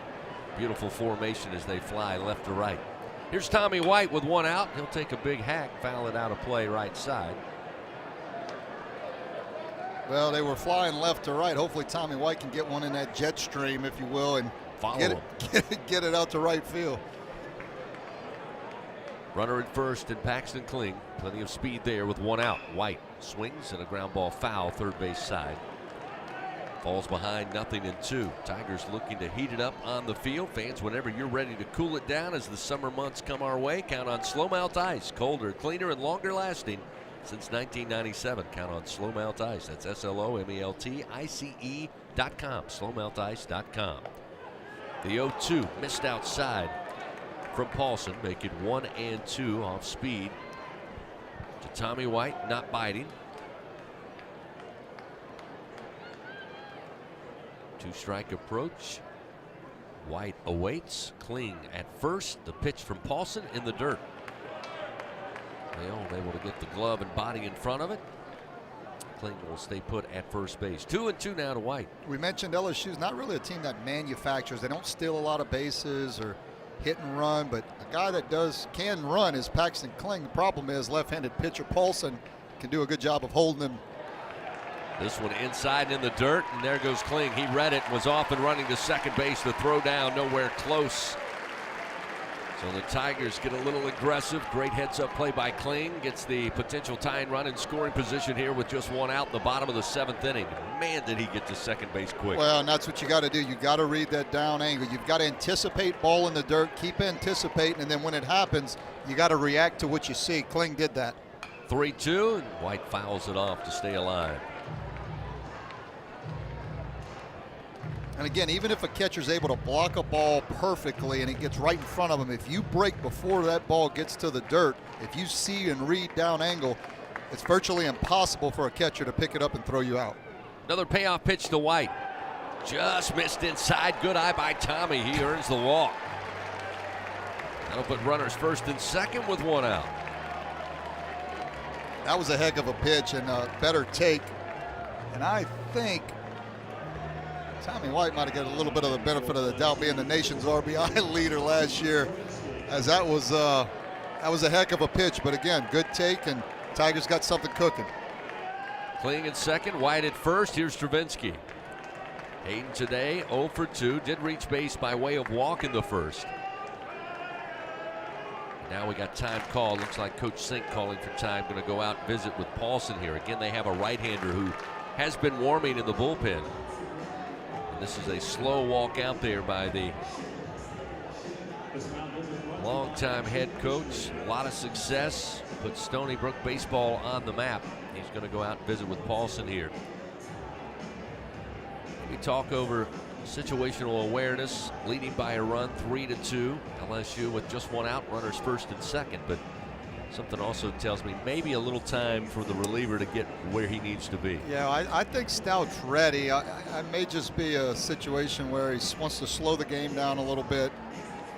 As you know, as you said, he's been around long enough. He's felt the momentum in games change for a long time, and he probably feels a little bit like LSU's starting to get it. And look, if anybody knows how to coach in this ballpark, he did it, as we talked about 12 years ago, and had a lot of success.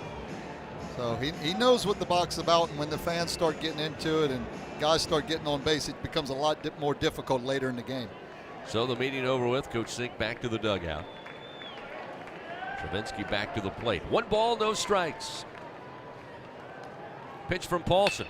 Ground ball. This one could be 2. Going to be taken by Fox, who is playing left of the bag. He'll step on the second base bag, throw to first for the twin killing. And LSU's threat is thwarted here in the bottom of the 7th inning. No runs, 1 hit. They leave 1 man on. We move now to the top of the 8th inning. Stony Brook still leading 3-2. Back after this is Fighting Tiger Baseball. No matter which road you take, the Toyota Tundra is the perfect way to navigate it. You may find yourself in some pretty remote places. That view is amazing.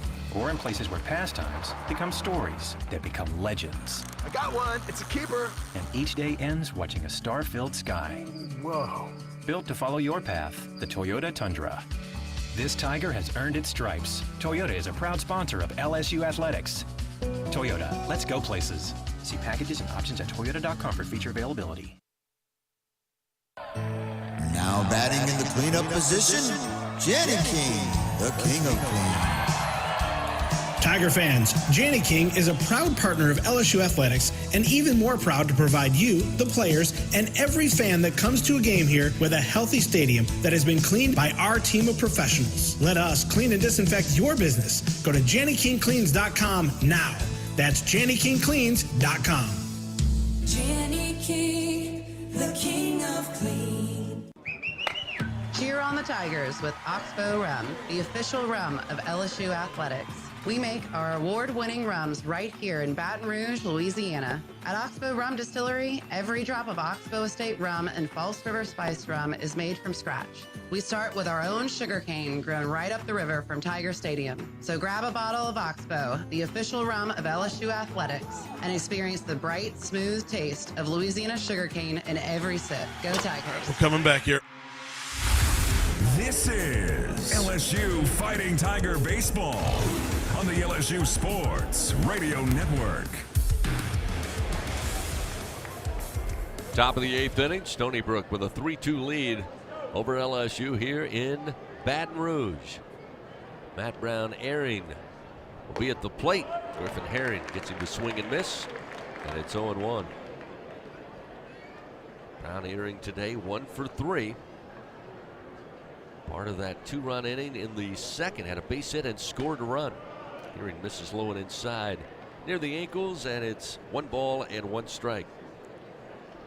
The Tigers, big opportunity, but the Seawolves with a double play on the defensive shift, handled nicely by Fox at second base. Here's a slow bouncing ground ball on the short hop, going to be fielded by Braswell, but the throw not in time.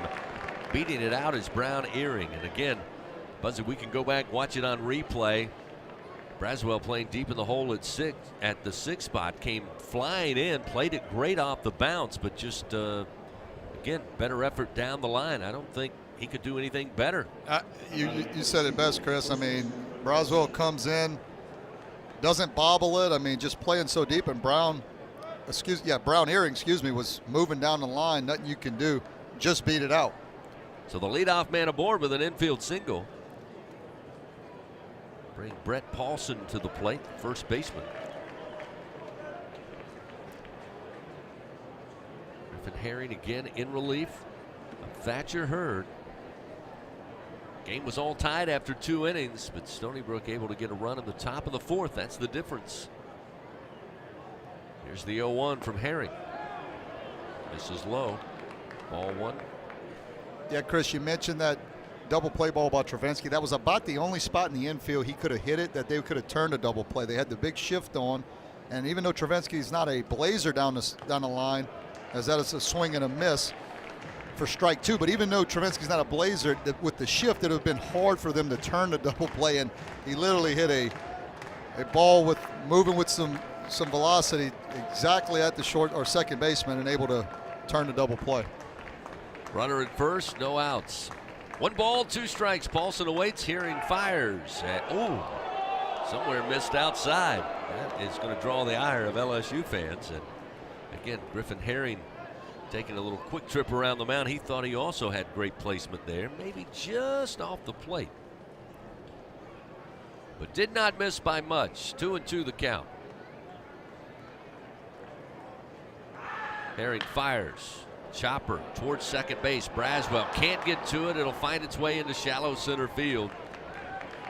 Back-to-back hits, and the Seawolves now runners first and second, and nobody out in the top of the 8th. Right-handed pitcher Sam Dutton is getting loose in LSU's bullpen. Another decent pitch. I mean, fastball on the outer part of the plate, and Paulson just doesn't try to do too much. Didn't hit it terribly hard, but as I like to say, he hit it where they ain't, and they weren't right there. Time call, Jay Johnson asking for time. Jeff Head will grant it. He'll head out to the mound here. Again, with the Seawolves off to a great start, leading 3-2. They have back-to-back singles here to start the top of the 8th inning. Seawolves have out-hit the Tigers today 8-5.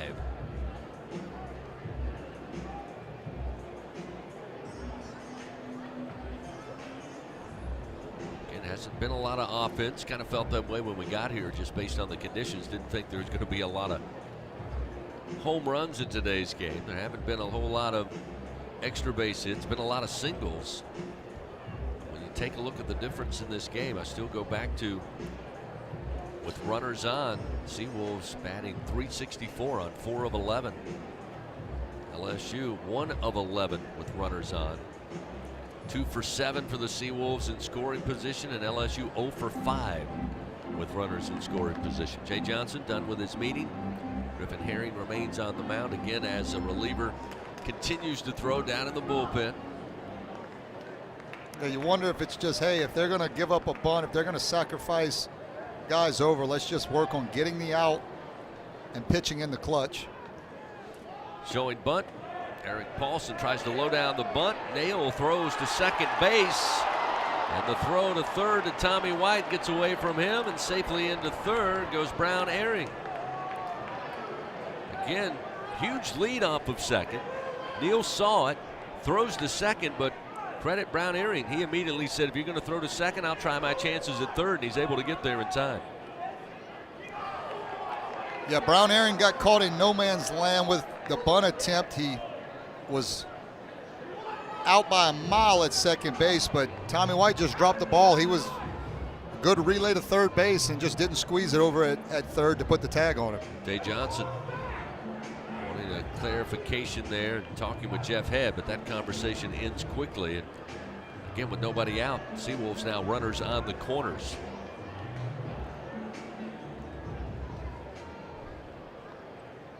That's a snap decision that Brown Ehring had to make once he took that large lead. The ball was sent to second base, and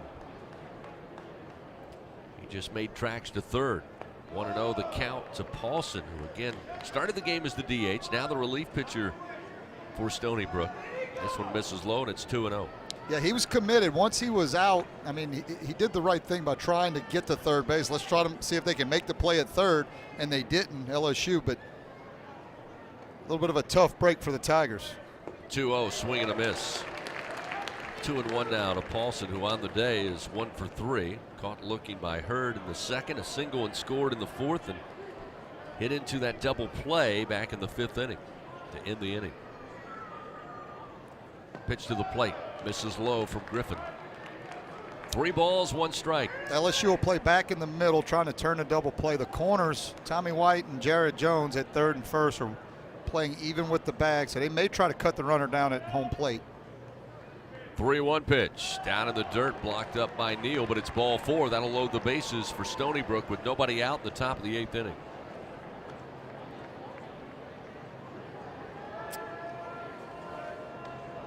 Yeah, that is, what is that, walk number 5? Yeah, walk number 5 on the day. You said it, Chris, earlier in the game. That's the one thing, if you're getting particular, you'd like to see the pitching staff clean up a hair. That'll be all for Griffin Herring. Jay Johnson on his way out. We'll see Sam Dutton come out of the bullpen here as the Tigers make a pitching change, powered by your hometown John Deere dealer, Sunshine. Stony Brook leading by a run, 3-2. They're threatening here in the top of the 8th with the bases loaded and nobody out. New pitcher coming in for the Tigers. We'll get back to it. This is Fighting Tiger Baseball. It's good to be able to make a change, to never feel stuck. That's why at Cox, we're making a change too. Now Cox internet plans are flexible, so you can choose to just go with internet, add TV tomorrow, or home automation down the line. It's easier than ever to get just what you want and nothing you don't. Flexible plans from Cox. Change anytime. No commitments, no penalties. See for yourself at cox.com/internet. Additional services can be added at then current regular rates. All services subject to residential customer service agreement and acceptable use policy. Restrictions apply.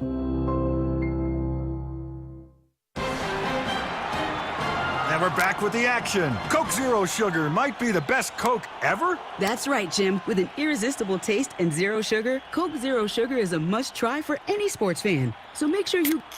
Wait, Jim, I didn't mean try it right now. We're still on the air. Best Coke ever? Take a taste, Jen. Really? No, not right now, Jen. We got a game to call. Looking for a champion on the field? Look no further than Sunshine, your hometown John Deere dealer in Louisiana. With our help, you can always come out on top. Take advantage of our home run offers on tractor packages, including the unbeatable 0% financing. To learn more and get financed, visit us at sunnyquip.com. Choose Sunshine and choose victory. Here we go. LSU Fighting Tiger Baseball lives here. The LSU Sports Radio Network. New pitcher on the mound for LSU. Sam Dutton will take over here, third pitcher of the day in a tough spot. One-run game, Stony Brook leading 3-2, but now the Seawolves with the bases loaded and nobody out here in the top half of the 8th frame. Sam Dutton, the right-hander from Southside, Alabama, making his 3rd appearance of the year. Does have a save. He's 1 1/3 inning. Gave up 1 hit, no runs, no walks, and 2 strikeouts. And I think that's part of the reason, amongst others, that Jay Johnson went to Sam is he usually throws the ball over the plate and competes and gives his team a chance. And that's what you need right now with the bases loaded. Need a lot of strikes. Need strikes. Need your defense to back you up here. And again, critical moment of this game. That's the understatement of the afternoon. Well, they're going to give up a run again. Bases are loaded, but we got the corners in, so you got 1st and 3rd playing right at even with the bag, almost on the grass, and Broswell and Milam in the middle playing back. Maselli at the plate takes the first pitch from Dutton. A fastball missed high, 1-0. Maselli today a single with an RBI in the 2nd, strikeout in the 4th. Ground out to Stephen Milam at second base in the 6th inning. Dutton's 1-0 pitch. That's a strike to even it up 1-1.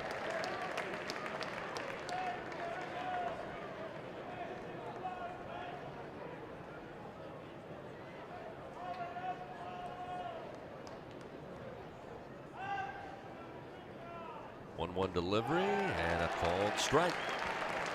Maselli thought about going after it, held back. With the fastball in for a strike now. Dutton ahead in the count, 1-2.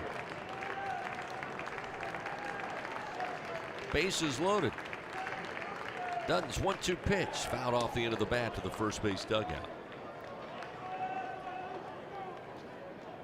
Well, Maselli spoiled off a heck of a pitch from Dutton. That was a slider working off the plate. I'm not sure how he touched it. Dutton comes set, bases loaded. Here's the 1-2. Swing and a miss. Dutton comes in, punches out. Maselli for the first out of the inning. Yeah, that was a hair more off the plate than the pitch before. And again, I'm not sure he touched the pitch before, but couldn't hit that one. I'm talking about a perfect pitcher's pitch and just what the doctor ordered for LSU. Now, certainly play the defense back in the middle, and you try to get that double play ball and get yourself out of this inning. Baselli, as he's walking to the dugout, had some words for Robert Taylor, who's coming to the plate now. First pitch, ground ball, bouncer down the third base line. Maybe trying to help his teammate with some information there. And then also, as he walked by Taylor, grabbed Leone, who's on the on-deck circle here. So Sam Dutton certainly has their attention, but work left to do with one out and the bases loaded. Here's the 0-1. Too far down in the zone, called ball one. Under the zone, I should say. It's 1-1.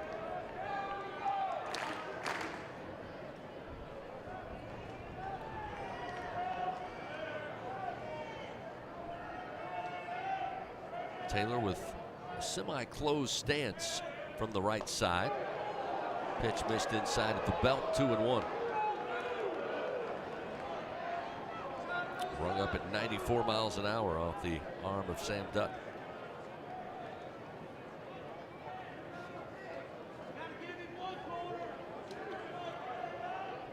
Bases loaded, one out. 2-1. Down the line, fair ball at third, into the corner. Down into the left field corner. That will score Brown Earring. That will score Paulson, and they will hold up Eric Paulson. He'll go back to third, but a two-run double off the bat of Taylor right down the third base line. That'll make it a 5-2 Stony Brook lead. Well, bases loaded. A pitch before that one was kind of up in the zone and was called a ball, so hitter got himself into a good hitter's count, was hunting a fastball. Again, bases loaded 2-1. Pretty much know you're going to get one, and Taylor was able to turn it around and keep it fair down the third base line. And Tigers got their work cut out for themselves, I should say. So now with runners second and third and one out, they'll bring all of the infield in just off the cut of the grass. For Chris Leone, who is 0 for 1, a couple of walks, caught looking last time in the sixth, showing bunt. And now they got, I believe, Paulson caught up in a rundown between third and home. They do. Tommy White, he'll toss to Jones. Jones going to try to sprint and apply the tag, and does, as Paulson tried to retreat back to third. Well, so Leone showed bunt. They had the squeeze on right down the line, but Paulson too far.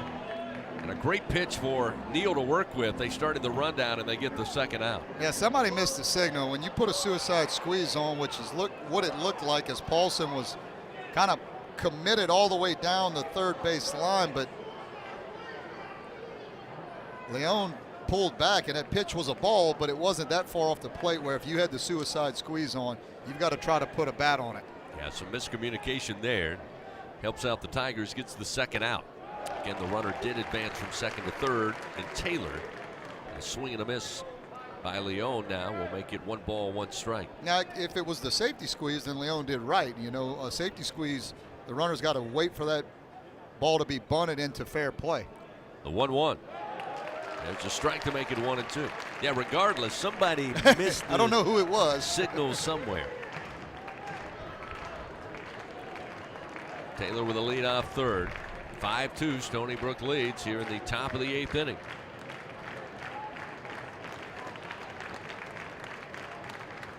Sam Dutton's 1-2 pitch fouled back into the screen. Keeps it 1 ball, 2 strikes. Want to invite you on March 18th to join us for the season premiere of the Jay Johnson Show, live from TJ Ribs, presented by Our Lady of the Lake. We'll all get started at 6 o'clock on March 18th. You can make it. Come on out and join us. We'll talk Fighting Tiger baseball with the skipper. If not, tune in on Eagle 98.1 FM here in Baton Rouge. 1 ball, 2 strikes, runner at third with 2 down. The pitch from Dutton just missed a little high, maybe a tad outside. And the purple and gold faithful letting home plate umpire Jeff Head hear about it. Runner at third, 2 outs, 5-2. Stony Brook leads by 3 runs. Dutton's 2-2 pitch, swing and a miss. Got the strikeout. His second in relief. Stony Brook adds 2 more runs. They do it on 3 hits. They leave 1 man stranded. LSU with 6 outs to work with. They trail 5-2. Tigers will send up Neal, Jones, and Pearson. The meat of the order presented by 44 Farms. And we continue. This is Fighting Tiger Baseball.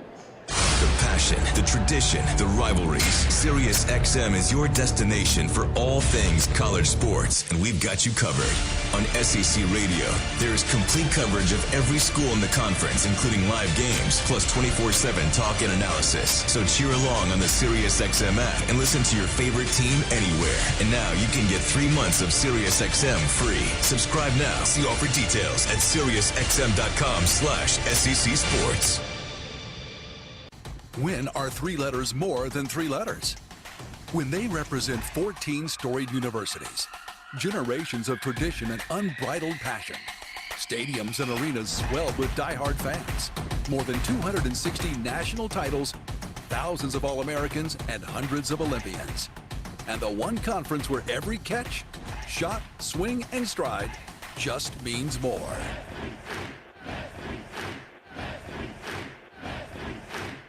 Going to the track, the wall, see ya!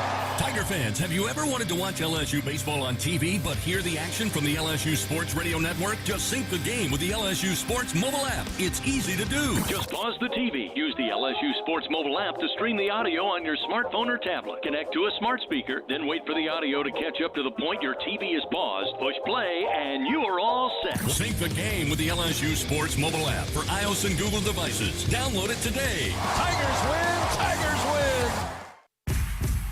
Live coverage of LSU Fighting Tiger Baseball continues on the LSU Sports Radio Network. 2 runs in the top of the second, a run in the fourth, and 2 more in the 8th. Stony Brook leads 5-2 over LSU as we head to the bottom of the 8th inning. Tigers will have 4, 5, and 6 due up. Brady Neal will start it off. He fouls off the first pitch from Eric Paulson, the left-handed relief pitcher for the Seawolves, and it's 0-1. Neal will let this one sail outside. 1 ball and 1 strike. Brady today aboard on a walk in the first. Grounded out to Brett Paulson at first base in the 3rd and had a base hit last time in the 6th inning. Good eye, another pitch low. It's now 2-1 as more activity starts to ramp up for the Seawolves down in the left field bullpen. Here's the 2-1. And Neal swats it high in the air down the line in right, but this one going to be foul and out of play. 2 balls and 2 strikes.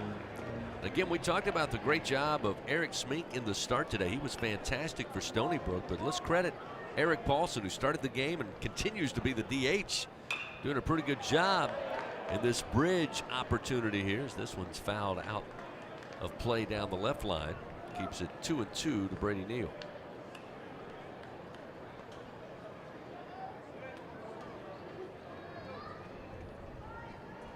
Two delivery. Called strike 3. Neal down on strikes, 1 gone, bottom of the 8th. Yeah, well, I was going to mention it before that last pitch. Paulson seems to be a strike thrower, which in these conditions, LSU's going to have to earn everything they get. And so running out of at-bats, this is going to be all LSU wants. This is going to be a big challenge with 5 more outs left. Jared Jones made an attempt, tried to hold back, but went around. It's 0-1. Jones today, a couple of strikeouts, 1 in the first, 1 in the 3rd. Smashed the ball to left center field, but the wind kept it in the park, and a play was made by Santerre. There's a swing and a miss, and quickly Jones down 0-2. A good changeup. He's got good feel for the off-speed pitches, does Paulson, throwing them for strikes. I always talk about you can't tell me you have this many pitches if you can't throw them for strikes. Pitch inside with the 0-2 delivery. It's 1 ball, 2 strikes. And as you said, Chris, Paulson has done a nice job of coming on for Smink and throwing a lot of strikes, making LSU earn it. Earlier today, Stony Brook falls to Northwestern State 5-2 as Jones swings a ground ball to short. Maselli deep in the hole with a strong arm throw to first in time for the 2nd out of the inning, and that will leave it up to Josh Pearson here with 2 gone.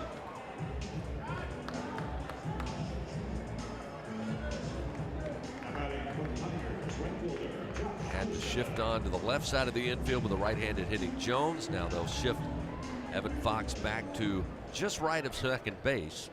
Or I should say Maselli, the shortstop. They've got Fox deep in the hole in shallow right field, the second baseman. First pitch missed outside to Pearson. It's 0-1. And right-hander Ty Stout is still the Seawolf getting loose in the bullpen. This pitch missed outside. 1-1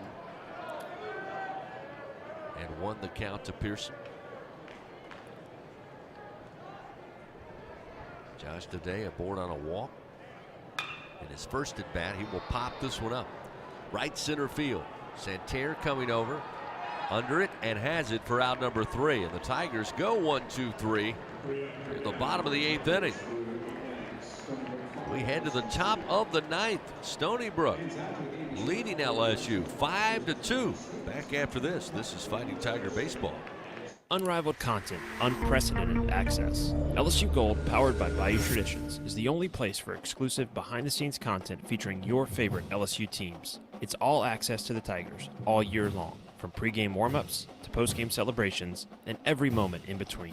You can watch LSU Gold anywhere, anytime, and on your favorite device. Go to lsu.gold today to sign up for your free 7-day trial, so you can be there for each step of LSU's championship journeys. That's lsu.gold. If you live in Louisiana, you know what the mini plants up and down the river mean for our state's economy. And for over 40 years, Action Industries has been committed to providing quality construction, maintenance, operational, and consulting services through the refinery and petrochemical industries. When it comes to safety and quality, Action Industries beats the industry standard. Call today or visit actionindinc.com. That's actionindinc.com. Visiting team, will it be heads or tails? Play heads or tails from the lottery. Win up to $3,000. Unlock your winnings playing Unlock It. Win up to $30,000. Play the new casino games, Poker Face, High Stakes, All In, and King's Ransom. Win up to $14,000. 7! Roll the dice with High Roller. Top prize is $100,000. Play all the new games from the lottery. Must be at least 21 to purchase. All right, coming back. The 9th inning of LSU Fighting Tiger Baseball. Presented by L'Auberge Baton Rouge Casino and Hotel on the LSU Sports Radio Network. Top of the order due up for the Seawolves. Fox will lead it off. Evan Fox today takes the first pitch from Dutton. It's a ball high, and it's 1-0. He's 0 for 3. Did reach base on a walk in the 4th.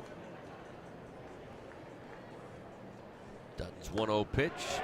Spun him around. He couldn't hold back, and it's recorded as a strike. 1-1.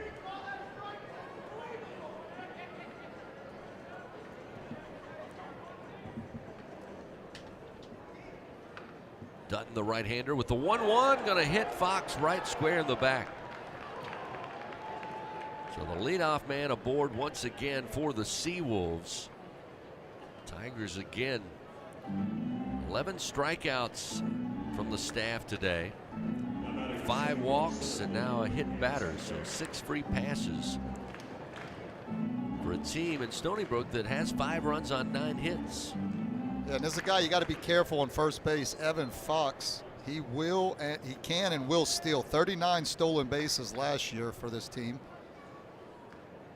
Santerre batting in the 2 spot, 0 for 3 today, and the pitch high, and Neal snap throw to first. Fox back safely with a head first slide. It's 1-0 to Santerre. Struck out in the 1st and 2nd. Was walked with the bases loaded to bring in a run in the 4th and flied out to left field to Bingham last time in the 7th. Here's the 1-0 from Dutton. A called strike, and it's 1-1.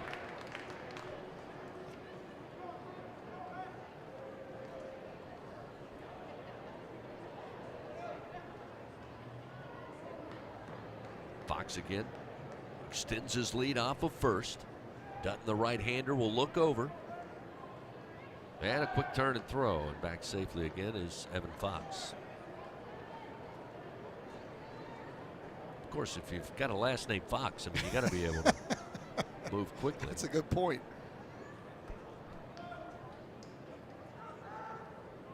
The 1-1 pitch to the plate. Missed high from Dutton, 2-1. I mean, 39, that's swiping some bags. 39 of 45 last year. So, again, wouldn't be surprised if at some point you see him in motion. Dutton looks to first. Now the 2-1 pitch to the plate. Got him to chase upstairs. That'll leave it up 2-2. Yeah, really, it's been the middle part of the lineup for Stony Brook that's caused the damage. Middle to latter part of the lineup. The first three guys are 0 for 10 on the day. 2-2 pitch. Missed high. Fills the count, 3 balls, 2 strikes.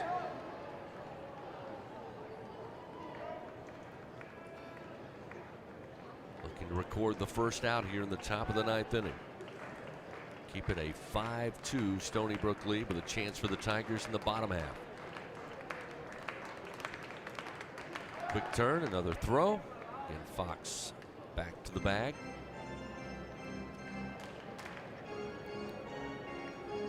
Just like last weekend, the Tigers playing 4. 2 against Northern Illinois, eventually 2 against this Stony Brook team.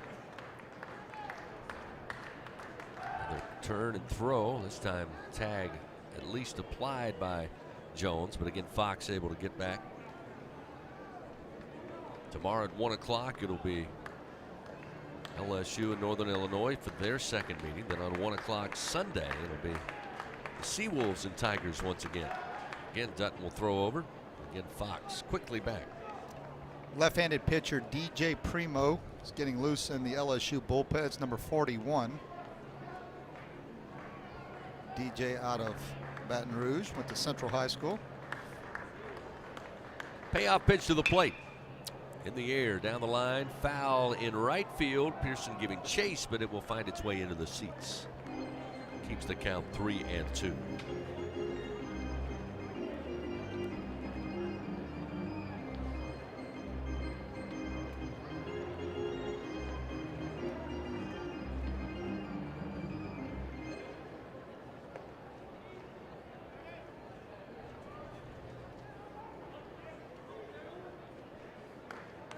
Santerre at the plate. Waits on the payoff delivery. On its way, swing and a miss. Dutton brings the heat. Down on strikes goes Santerre for the 3rd time today. That's the first out here in the top of the 9th. Good job by Dutton as he 3-2 count, just kept challenging Santerre, didn't give in and got the big strikeout. Goforth will stand in. Board once, or actually has not reached base. Got 3 strikeouts and a ground out. Still have Fox at first base. Dutton to the plate. And this one knocked down the line, fair into right field. Pearson giving chase. It'll get all the way to the wall. Fox around second. He's around third. They'll wave him in. The throw to the plate to Neal. Tag applied. He's out. Great relay from Pearson.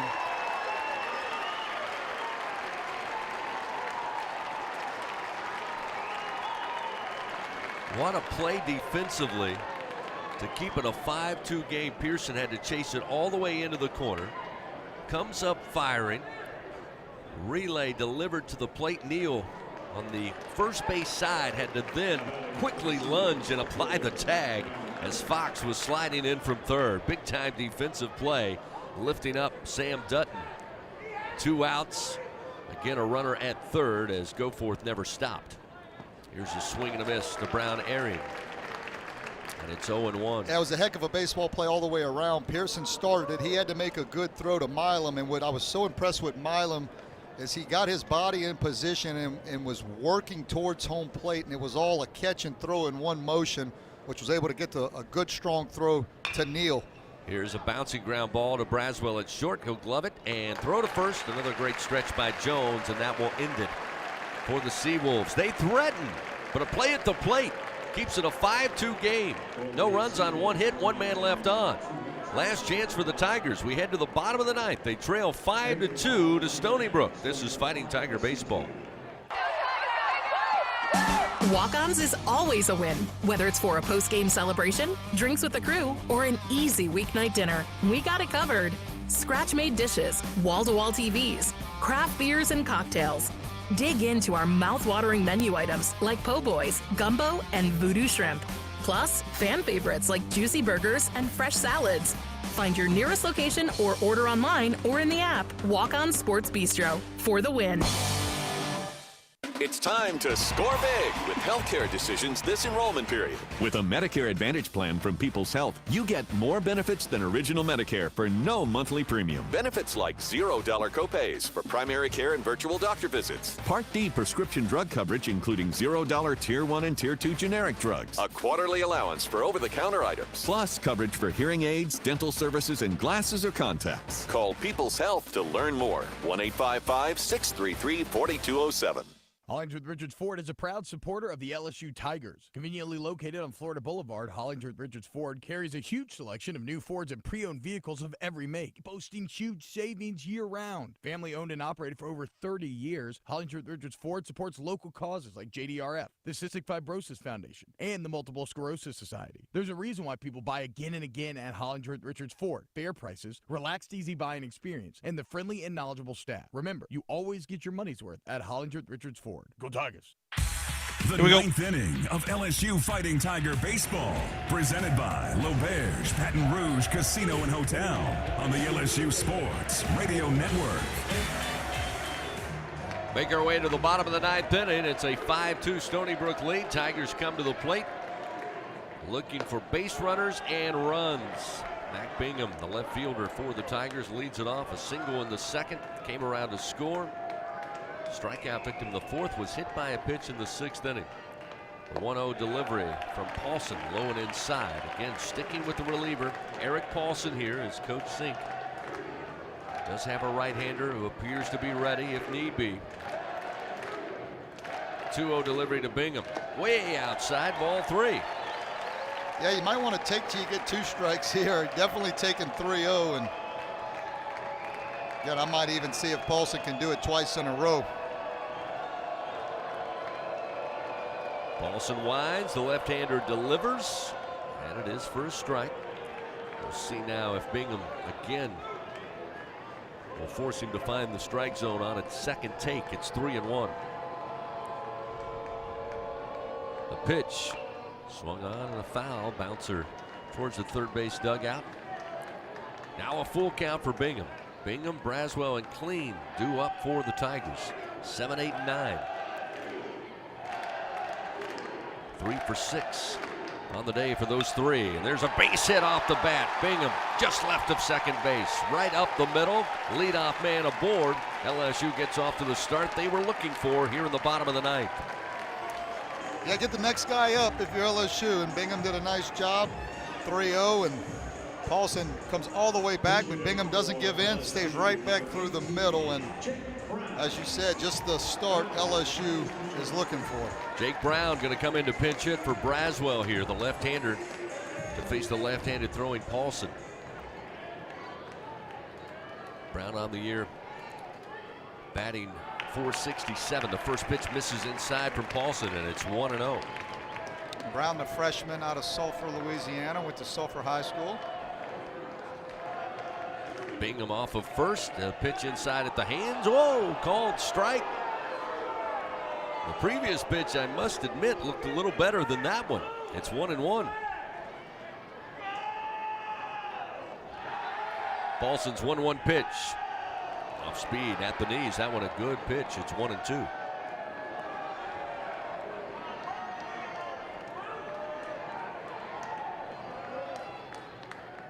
Paulson's 1-2 pitch, swing and a miss. Breaking ball away from Brown, and the first out of the inning here in the bottom of the ninth. And we'll bring up Paxton Kling, who's 2 for 2 today at the plate. Drove in a run on a sac fly back in the second inning, arrived safely by way of error on that play. Then a base hit in the 5th, base hit in the 7th. Average now up to .333 for Kling. First pitch he takes, it missed high, it's 1-0. Infield playing straight up. They've got Fox a little shaded towards second base. to the right-handed hitter. And there's a strike to even it up, 1-1.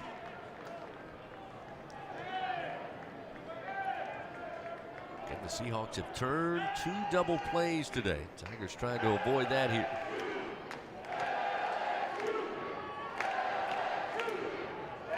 Bingham with a lead off first. 1 ball, 1 strike.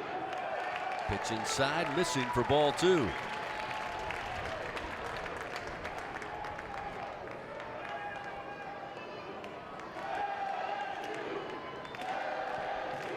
The 2-1 pitch from Paulson.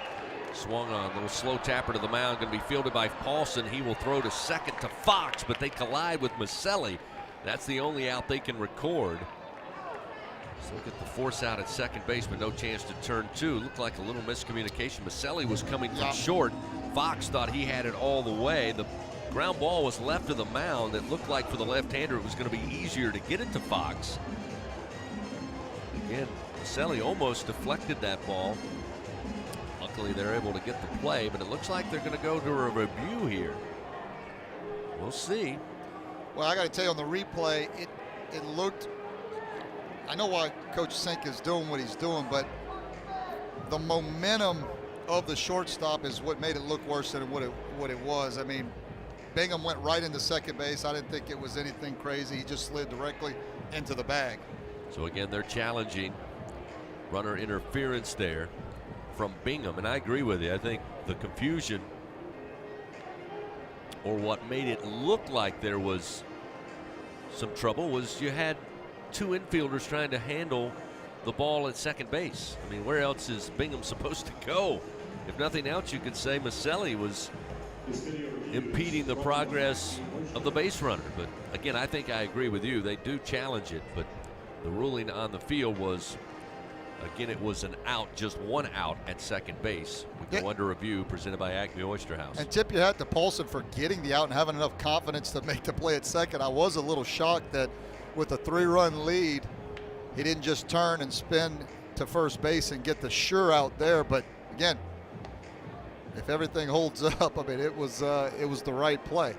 Again, ruled out at second base on the force play for the 2nd out of the inning. The challenge coming from Stony Brook is there was runner interference impeding the opportunity for a double play. And again, I don't think they can make that case, and I've watched it a couple of times. And if you had just 1 infielder at the bag, there's no contact.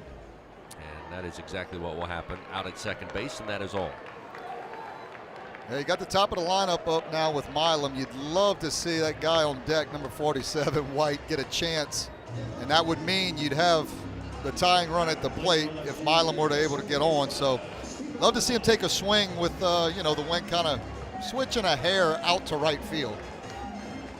So we'll see Milam top the order today. He's 0 for 4. Strikeout, a couple of flyouts, hit into a double play in the 5th. The pitch, chopping ground ball, backpedaling is Maselli. He will flip to Fox, and Stony Brook gets the win, 5-2, handing the Tigers their first loss on the season.